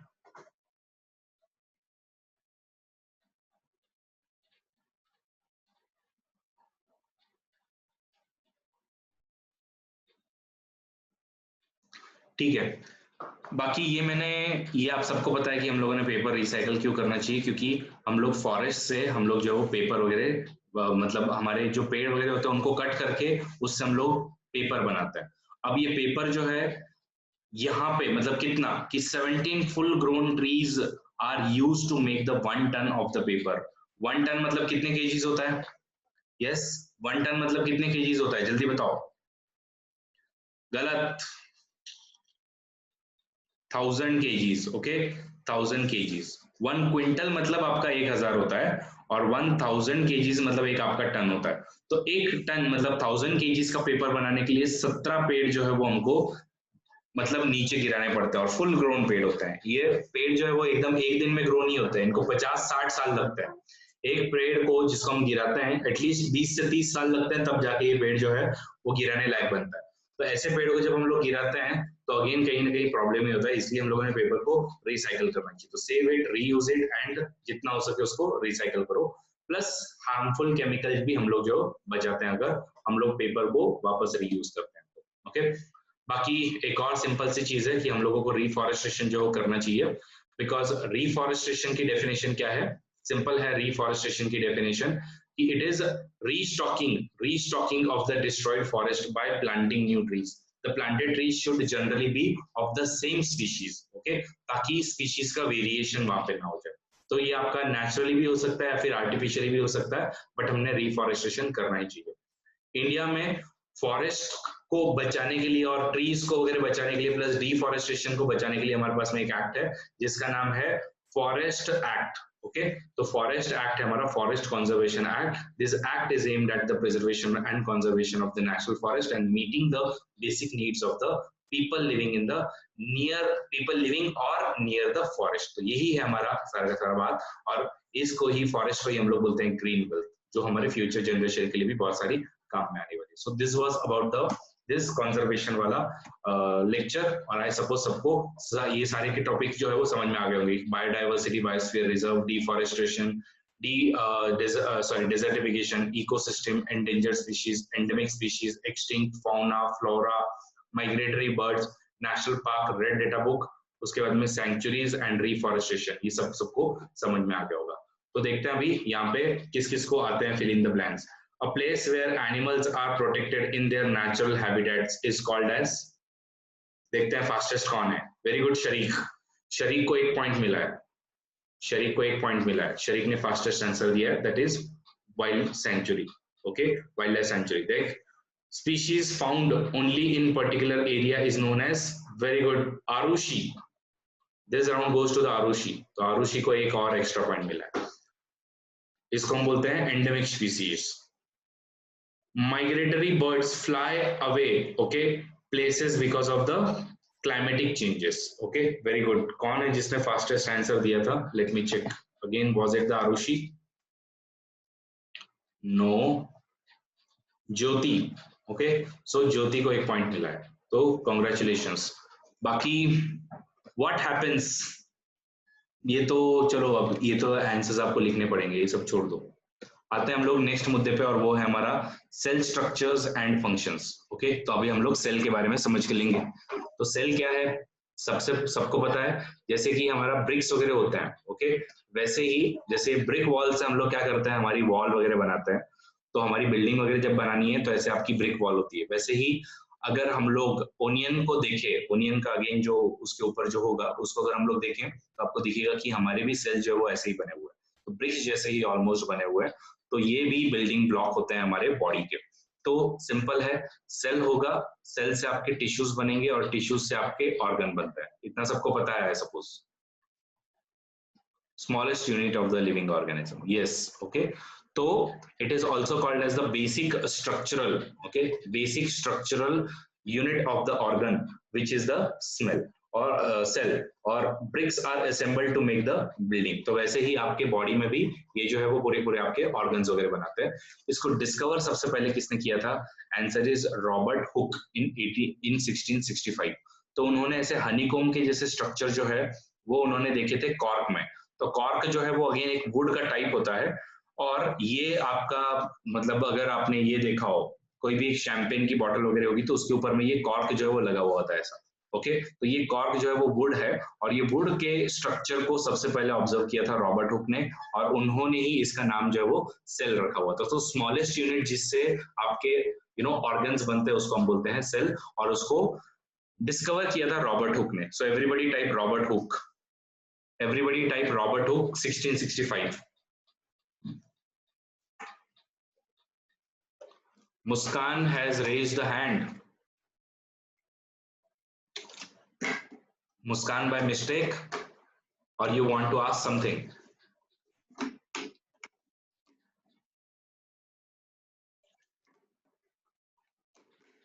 ओके,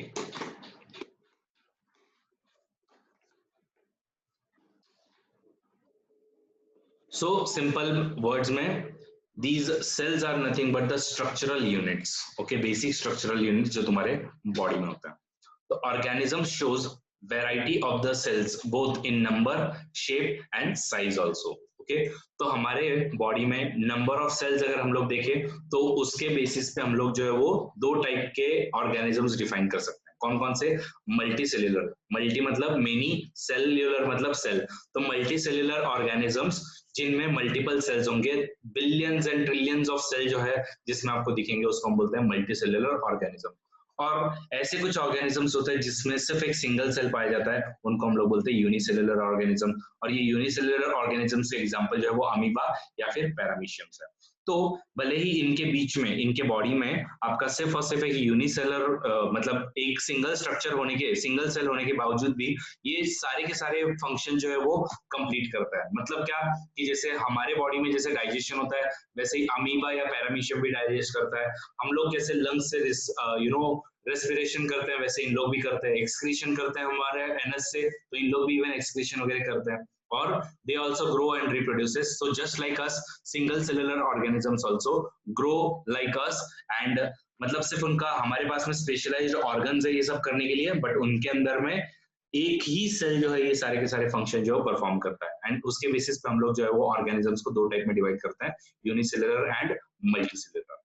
दूसरा, शेप ऑफ द सेल की अगर हम लोग बात करें तो शेप आपको अलग अलग देखने को मिलेंगे. जैसे अमीबा वगैरह जो होता है उनका कोई भी एक डेफिनाइट शेप नहीं होता है, लेकिन हमारे बॉडी में ओके जैसे कि रेड ब्लड सेल्स हो गए तो वो उनका शेप जो है वो ऐसे स्फेरिकल शेप आपको मिलेगा.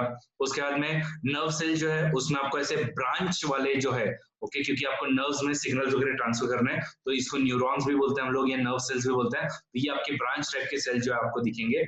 या फिर आपके स्पिंडल शेप जो है वो स्पिंडल शेप के आपके मसल सेल जो है वो होते हैं. ओके तो ये आपके ऐसे तीन टाइप के spindle shaped muscle cells, long typed nerve cells और आपके स्फेरिकल शेप्ड आपके blood cells, red blood cells जो वो आपको मिलेंगे.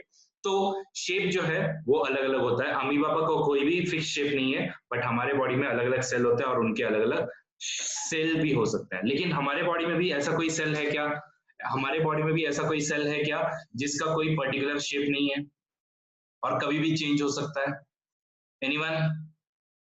हमारे बॉडी में भी ऐसा कोई सेल है क्या?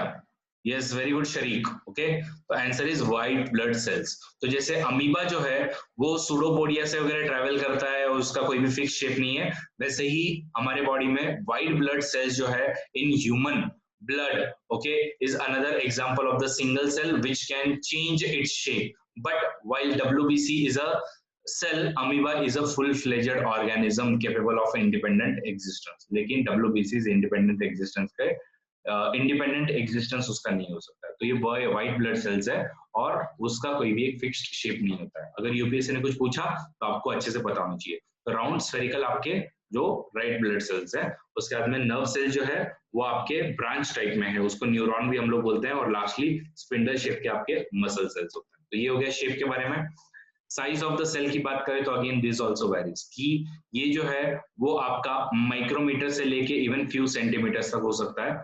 कोई बताएगा क्या लार्जेस्ट सेल कौन सा है? तो it is the egg of the ostrich. Okay तो ये 170 मिलीमीटर बाय 130 मिलीमीटर इतना बड़ा जो है वो आपका एक सिंगल सेल है. तो ये एक ही ऐसा सिंगल सेल है जो सबसे बड़ा सेल आपका मिलेगा. बाकी बैक्टीरिया जो है वो आपके सबसे स्मॉलेस्ट सेल वाले ऑर्गेनिजम्स है. बट इसका मतलब ये है क्या, एलिफेंट जो है उसका शेप अलग है और एक चूहे का शेप जो है वो अलग है, बट उनके अंदर जो सेल्स होंगे उनके साइजेस अलग अलग होते हैं क्या? Answer is no. Okay almost एक नर्व सेल का जितना साइज होगा वही साइज जो एलिफेंट में है उतना ही इवन माउस में भी होने वाला है. ओके तो ये यहाँ पे इन्होंने डेफिनेशन किया हुआ है, आई मीन बताया हुआ है. The size of the cell has no relation with the size of the body of the animal. Okay it is not necessary that cells in okay just a second इसको move करना पड़ेगा. cells in the elephant be much bigger than the rat. The size of the cell is related to its function. Okay for example nerve cells both in elephant and rat are going to be long and branched. They perform the same function, that is transferring the message. ये वाली चीज सबको समझिए क्या, इस cell का size, shape वगैरह वगैरह और उसके बारे में टाइप क्या है वगैरह सबको समझाया क्या? जल्दी बताओ, सबको समझाए तो यस टाइप करो।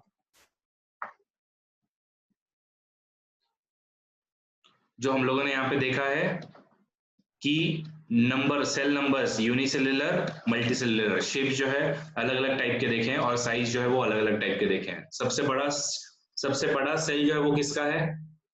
सबसे बड़ा जो सेल है वो किसका है? ऑस्ट्रिच का। ओके, ऑस्ट्रिच बेटा, ostrich, sorry egg. The largest cell measuring 177-130 meter is of the egg of the ostrich.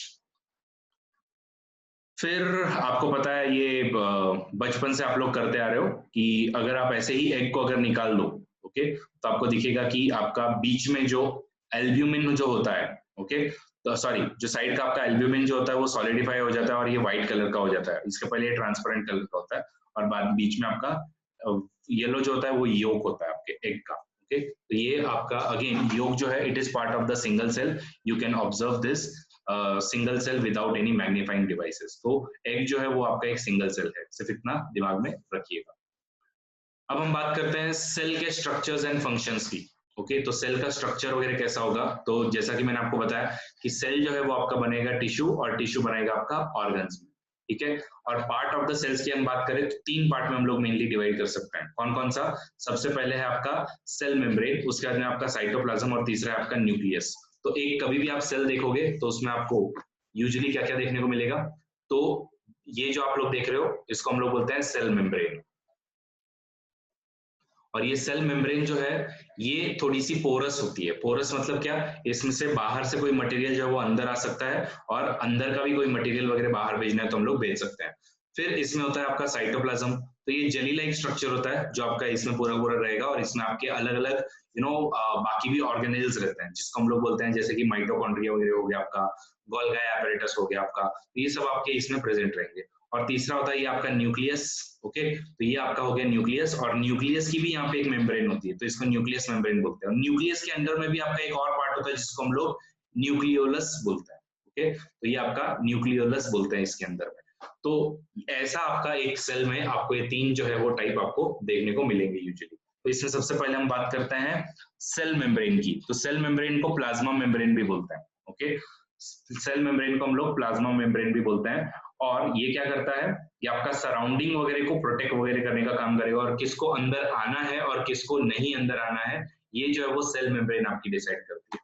Okay, it is porous and it allows the it मतलब इसके ऊपर डिपेंड करता है कि कौन से प्रोडक्ट का मूवमेंट जो वो अंदर अलाउ करना है और किसका नहीं करना है। The boundary of onion cell is the cell membrane covered by another thick covering called as the cell wall. तो अब अगर हम लोग एनिमल सेल और ह्यूमन सेल अगर हम लोग देखें, सॉरी एनिमल सेल एंड हम लोग अगर प्लांट सेल देखें तो उसमें आपको थोड़ा सा डिफरेंस दिखेगा। क्योंकि एनिमल क्या है, एनिमल यहाँ से वहां मूव हो सकते हैं तो कभी भी उनको कहीं पे भी जाना है तो उनको कोई प्रॉब्लम नहीं है, वो सारे का सारा सर्दी गर्मी अपने हिसाब से। Screen is not visible, Tejal is saying screen is not visible. Is it the problem with everyone? No.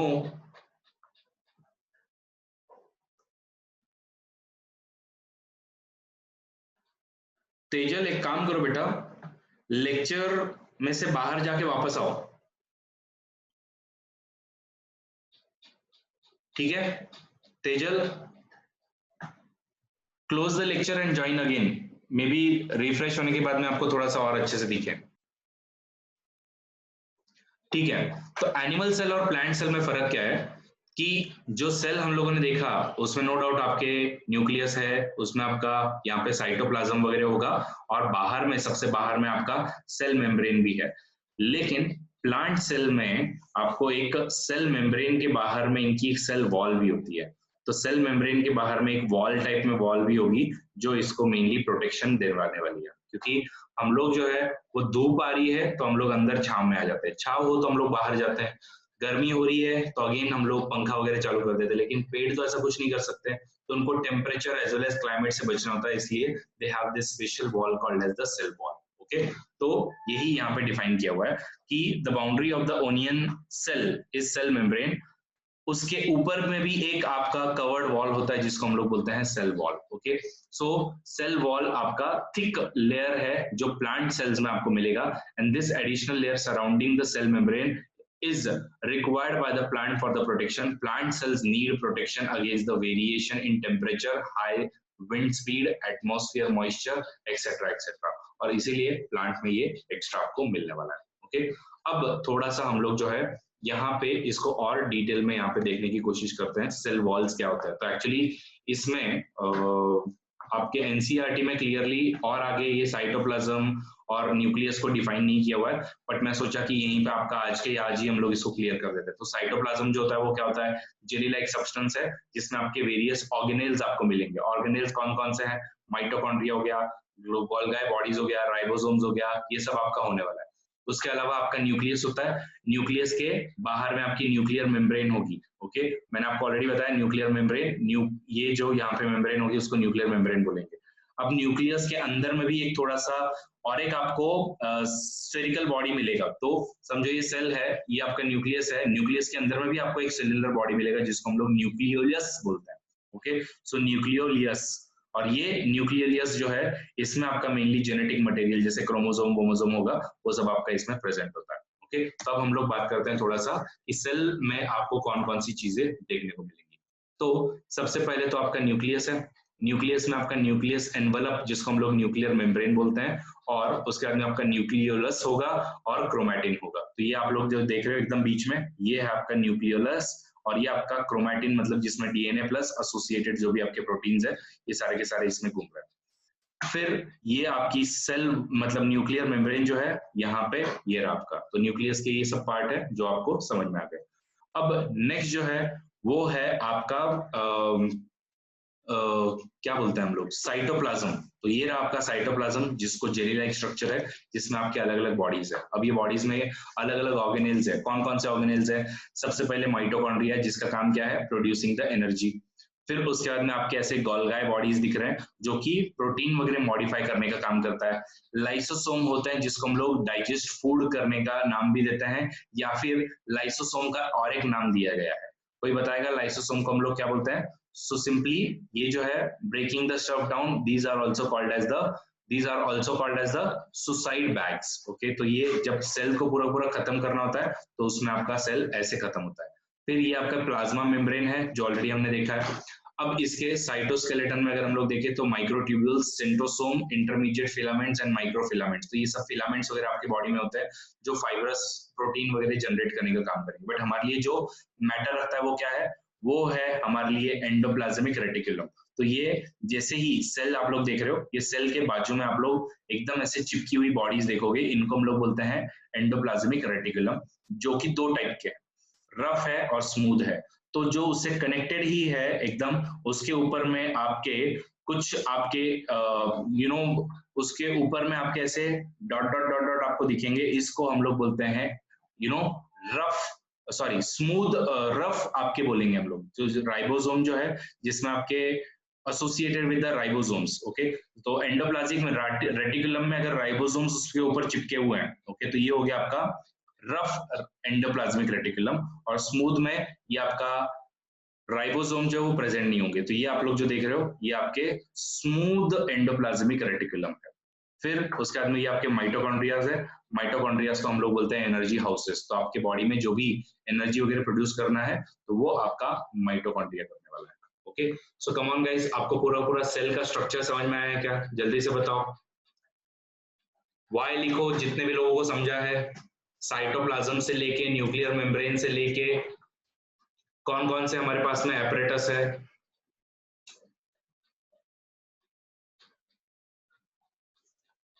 Okay, good. So this was about the cell. और यही सारा का सारा डिस्क्रिप्शन हम लोगों ने देखा है। इसमें एक टाइप होता है जो क्रोमोसोम होता है, ओके, तो आप लोग ऐसे एक्स शेप में आप लोग ऐसे क्रोमोसोम वगैरह देखोगे। ये क्रोमोसोम जो होता है ये आपके बॉडी में बेसिकली जेनेटिक मटेरियल रखते हैं, तो इसमें आपका पूरा पूरा डीएनए का मटेरियल वगैरह होगा, जिसमें आपके बॉडी के अंदर क्या फीचर्स आने वाले हैं वो सारा कुछ लिखा हुआ होता है। तो अगर हम लोग ऐसे जब ये यूजुअली ये क्रोमोसोम जो है वो देखना मुश्किल होता है, बट जब सेल डिवीजन वगैरह हो रहा होता है ना, उस टाइम पे आप लोग क्रोमोसोम देख सकते हो, तो ऐसे एक्स के शेप में होता है। और इसमें एकदम इस पृथ्वी को हम लोग इस पूरी पृथ्वी के अराउंड में इसको अगर हमने एक बार अगर अनफोल्ड किया तो इस पूरी पूरी पृथ्वी के अराउंड में एक कम से कम 20 बार हम लोग जो है वो धागा पिरो मतलब घुमा सकते हैं, इतने बड़े बड़े ये होते हैं, इसके अंदर में मटेरियल होता है। और यही अगर इसका आप लोग डिस्क्रिप्शन देखो तो इसमें कुछ कुछ जो है वो आपका ऐसे ही ATGC है, ओके, तो ऐसे फॉर्म में आपका मटेरियल पूरा पूरा प्रोटीन में कोडिफाइड होता है, उसको हम लोग बोलते हैं जीन। और यही जीन जो है वो आपके बॉडी में बेसिकली इंपॉर्टेंट जो भी आपके एक्सप्रेशन होंगे वो डिफाइन करता है कि आप टॉल रहोगे या आप लोग शॉर्ट रहोगे, आपकी आईज जो है वो ब्लू रहेगी या ग्रीन रहेगी या फिर आपकी ब्राउन रहेगी, ये सब जो है वो आपके जीन्स डिफाइन करते हैं, ओके। और इवन इसी की वजह से कभी कभी जेनेटिक आपको डिसीजेस भी हो सकती है। दूसरा एक और टाइप होता है जिसको हम लोग बोलते हैं यूकैरियोट्स एंड प्रोकैरियोट्स, ओके। तो eukaryotes, prokaryotes, unicellular and multicellular में फर्क है, लेकिन बहुत बार लोग क्या करते हैं, यूनिसेल्युलर एंड सिंगल सेल्युलर जो है लोग उसी में उन लोग जो है उन लोग समझते हैं कि ये जो है वो जो यूनिसेल्युलर लोग हैं उन्हीं को हम लोग यूकैरियोटिक बोलते होंगे, और जो सिंगुलर है या जिनमें हम लोग हमारे मल्टीपल सेल्स प्रेजेंट है उसको हम लोग जो है प्रोकैरियोटिक बोलते होंगे, बट ऐसा नहीं है। प्रोकैरियोटिक मतलब क्या है कि सिंपल है आपका, इसमें जब the nucleus of bacterial cell is not very well organised, the nucleus of bacterial cell is not very well organized like cells of the multicellular organisms. There is no nuclear membrane. The cell, the cells having nuclear material without the nuclear membrane are termed as the prokaryotic cells. तो simple है, हमारे body में हमने देखा कि nuclear membrane, यहाँ पे आपका न्यूक्लियर मटेरियल जो है वो अलग से न्यूक्लियर मेम्ब्रेन के अंदर में है। तो अगर ये न्यूक्लियर मेम्ब्रेन एब्सेंट है तो ये क्या होगा, आपके बॉडी में सेल में ऐसे ही आपका ये घूम रहा होगा, और इसको हम लोग बोलते हैं प्रोकैरियोटिक। मतलब क्या, प्रो मतलब प्रिमिटिव और कैरियोटिक मतलब न्यूक्लियस, कैरियन मतलब न्यूक्लियस, तो इसको हम लोग बोलते हैं प्रिमिटिव न्यूक्लियस जिसका है उसको हम बोलेंगे प्रोकैरियोटिक। और यूकैरियोटिक मतलब क्या है, जिनमें ऐसे आप लोगों को न्यूक्लियर मेम्ब्रेन जो है वो अलग से मिलने वाली है, उसको हम बोलते हैं यूकैरियोटिक, ओके। सबको अगर प्रोकैरियोटिक एंड यूकैरियोटिक के बीच के समझ में डिफरेंस समझ में आया तो जल्दी से पीई टाइप करो, और जब पीई टाइप करो तब याद रखो कि प्रोकैरियोटिक मतलब उनके अंदर में न्यूक्लियर मेम्ब्रेन एब्सेंट है, और यूकैरियोटिक में न्यूक्लियर मेम्ब्रेन वगैरह एग्जिस्टेंस में रहने वाली है।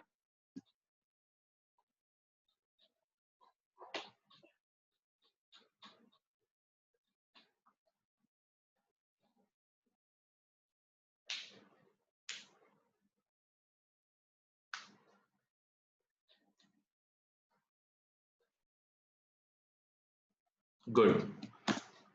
अब फाइनली एक बस लास्ट पेज जो हमारा बचा हुआ है कि अगर हम लोग देखें, ओके, तो कभी कभी अपने को एक वैक्यूल दिखता है, मतलब एकदम ब्लैंक स्पेस जो है वो हमको दिखती है। अगर हम लोग सेल को अगर ऑब्जर्व करें तो आप लोग यहाँ पे भी देख सकते हो, इसमें भी, ओके, कि इसमें आपको एक जो है वो पूरी की पूरी ब्लैंक स्पेस दिख रही है, और ये ब्लैंक स्पेस को हम लोग बोलते हैं वैक्यूल। और एनिमल और ह्यूमन सेल के वैक्यूल के बीच में, या एनिमल सेल और ह्यूमन सेल के बीच में मेनली डिफरेंस क्या है, तो एनिमल सेल जो है उनमें वैक्यूल जो है वो छोटा होता है, और ह्यूमन सेल्स जो होते हैं या सॉरी प्लांट सेल जो है उनमें बड़ा होता है, और एनिमल सेल जो है उसमें छोटा होता है वैक्यूल। बस यही मेजर डिफरेंस है। So what are you seeing, okay, ये वैक्यूल देखो एक प्लांट सेल का है, इसमें ये वैक्यूल कितना बड़ा है, ये वैक्यूल है पूरा। और यही अगर आप लोग एनिमल का देख रहे हो तो एनिमल में कितना छोटा सा वैक्यूल है आपका, ओके। सो अगर हम लोग एनिमल और ह्यूमन या फिर प्लांट एंड एनिमल के बीच में अगर हम लोग कंपैरिजन करें तो आपको क्या समझेगा, सेल मेम्ब्रेन दोनों में है या नहीं है, तो दोनों में भी प्रेजेंट है। सेल वॉल प्लांट्स में प्रेजेंट है क्या, आंसर इज यस। आप लोग देख सकते हो कि आपकी सेल मेम्ब्रेन जो है उसके ऊपर में एक और वॉल आपकी आती है जिसको हम बोलते हैं सेल वॉल, लेकिन एनिमल्स में सिर्फ एक आपकी सेल मेम्ब्रेन ही प्रेजेंट है। न्यूक्लियस, चलो अभी आप लोग बताओ, ओके। प्लांट सेल में प्रेजेंट है क्या? प्रेजेंट है तो पी टाइप करो जल्दी से सब लोग। ओके, यस प्रेजेंट है। एनिमल सेल में प्रेजेंट है क्या? न्यूक्लियस प्रेजेंट है। न्यूक्लियर मेम्ब्रेन प्रेजेंट है क्या एनिमल सेल्स में और प्लांट सेल्स में? Answer is present. इधर भी प्रेजेंट है क्या? ये इधर भी है। ओके, साइटोप्लाज्म दोनों में भी होता है क्या? Present and present. प्लास्टिड्स दोनों में भी होते हैं क्या? Yes, plastids. प्लास्टिड्स प्लांट्स में आपको मिलेंगे बट आपको एनिमल्स में प्लास्टिड्स नहीं मिलेंगे। क्यों? तो अब हम लोग जो नेक्स्ट टॉपिक समझने वाले हैं वो है plastid only. Okay, so animal plant cells में आपको ऐसे लार्ज वैक्यूल्स वगैरह जो है वो काफी ज्यादा देखने को मिलेंगे, एनिमल्स में नहीं मिलता है। You might have noticed several small coloured bodies in the cytoplasm of the cells, जो कि आपके लीफ में वगैरह आपको दिखेगा। These are called as the plastids. और ये प्लास्टिड्स जो है वो डिफरेंट डिफरेंट कलर के होते हैं और वन ऑफ द प्लास्टिड का टाइप जो है, यस बराबर है Aarushi. If you are asking the question then answer is yes. और वन ऑफ द प्लास्टिड का टाइप जो है वो है क्लोरोफिल, और ये क्लोरोफिल का कलर जो है वो होता है ग्रीन। ओके, तो ये ग्रीन जो है वही आपका green coloured plastids are responsible for the photosynthesis, क्योंकि उसमें आपका क्लोरोफिल आपको मिलने वाला है। तो यहाँ पे आपका प्लास्टिड जो है प्लांट में आपको मिलेगा बट एनिमल्स में मिलेगा क्या? Answer is no. वरना हम लोग भी अपना खुद ही हम लोग जो अपना खाना बना सकते थे। वैक्यूल्स की बात करें तो दोनों में प्रेजेंट है बट इसका जो वैक्यूल होगा वो लार्ज होगा और इसका जो वैक्यूल होगा वो स्मॉल होगा। तो यही मेन डिफरेंस है। सो कंपैरिजन यहाँ पे हमारा एनिमल एंड प्लांट सेल का भी हो गया। सो इस वाले चैप्टर में हम लोगों ने cell, cell membrane, cell wall, chloroplast, chromosome, cytoplasm, eukaryotic, gene, multicellular, nuclear membrane, nucleus, nucleus, organs, organelles. Organ and organelle में क्या डिफरेंस है? चलो कौन कौन बता सकता है मुझे ऑर्गन एंड ऑर्गेनेल में क्या डिफरेंस है?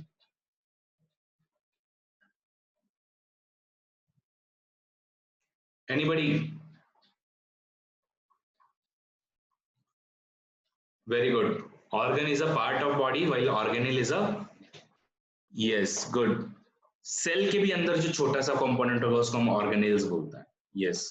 Then plasma membrane, plastid, prokaryote, pseudopodia, tissues, उसके बाद में आपके unicellular, vacuole and white blood cells. White blood cells किस लिए हम लोगों ने देखे थे इस चैप्टर में? क्योंकि उनका कोई शेप ही नहीं है।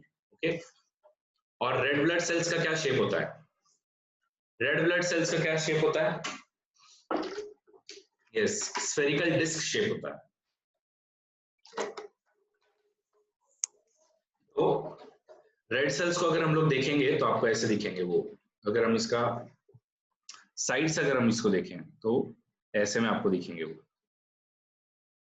तो इसके एकदम बीच में जो है यहाँ पे ऐसे थोड़ा सा खड्डा टाइप होता है और इसी में जो है वो ऑक्सीजन यहाँ पे बाइंड होता है फिर। तो ये आपका ऐसा रेड ब्लड सेल्स होता है। तो एक्चुअली जब ये सिकल सेल, आपने कभी सुना होगा सिकल सेल एनीमिया, तो उसमें क्या होता है आपका रेड ब्लड सेल्स जो होता है ना उसका साइज, उसका शेप जो है वो ऐसा सिकल जैसा हो जाता है। तो जैसा आपका ये रेड ब्लड सेल्स में सिर्फ एक छोटा सा इधर में जो आपको ऐसे बाइंड होने के लिए आपका एक टारगेट होता है, तो वो आपका इसमें नहीं होता है। Okay, yes. तो उसकी वजह से क्या होता है ये सिकल सेल आपका बन जाता है और उसमें फिर यहाँ पे आपका ऑक्सीजन जो बाइंड नहीं हो पाता है और फिर वो सिकल सेल एनीमिया मतलब फिर उनको बहुत सारी प्रॉब्लम जो वो होती है खास करके ऑक्सीजन को कैरी करने के लिए। चलो क्वेश्चंस देखते हैं। अब आपको ट्रू या फिर फॉल्स का आंसर देना है। देखते हैं कौन फटाफट ये वाला राउंड जीतता है। Unicellular organisms have one sailed body. True, Jyoti. Okay, fastest reply मेरे को ज्योति ने दिया है फर्स्ट। सेकंड जो है मसल सेल्स आर ब्रांच्ड। विवेक, विवेक ने दिया है fastest answer. The basic living unit of the organism is an organ. अब आपके एफ में कंटिन्यू हो गया, पता नहीं कौन है फास्टेस्ट रिप्लाई करने वाला। Amoeba has irregular shape. Okay, Sai Singh ने करेक्ट आंसर दिया हुआ है। साई सिंह ने फास्टेस्ट आंसर दिया है। ठीक है। So guys this was about the cellular structures also. अभी हम लोग अगर रिप्रोडक्शन इन एनिमल समझने गए तो अपना बहुत सारा टाइम जो है चले जाएगा और आपको ऑलरेडी आप लोग जो है वो एक लेक्चर ऑलरेडी अटेंड कर चुके हो, तो इसलिए मैं अभी आपके दिमाग में और ज्यादा वजन जो है वो नहीं डालने वाला हूँ।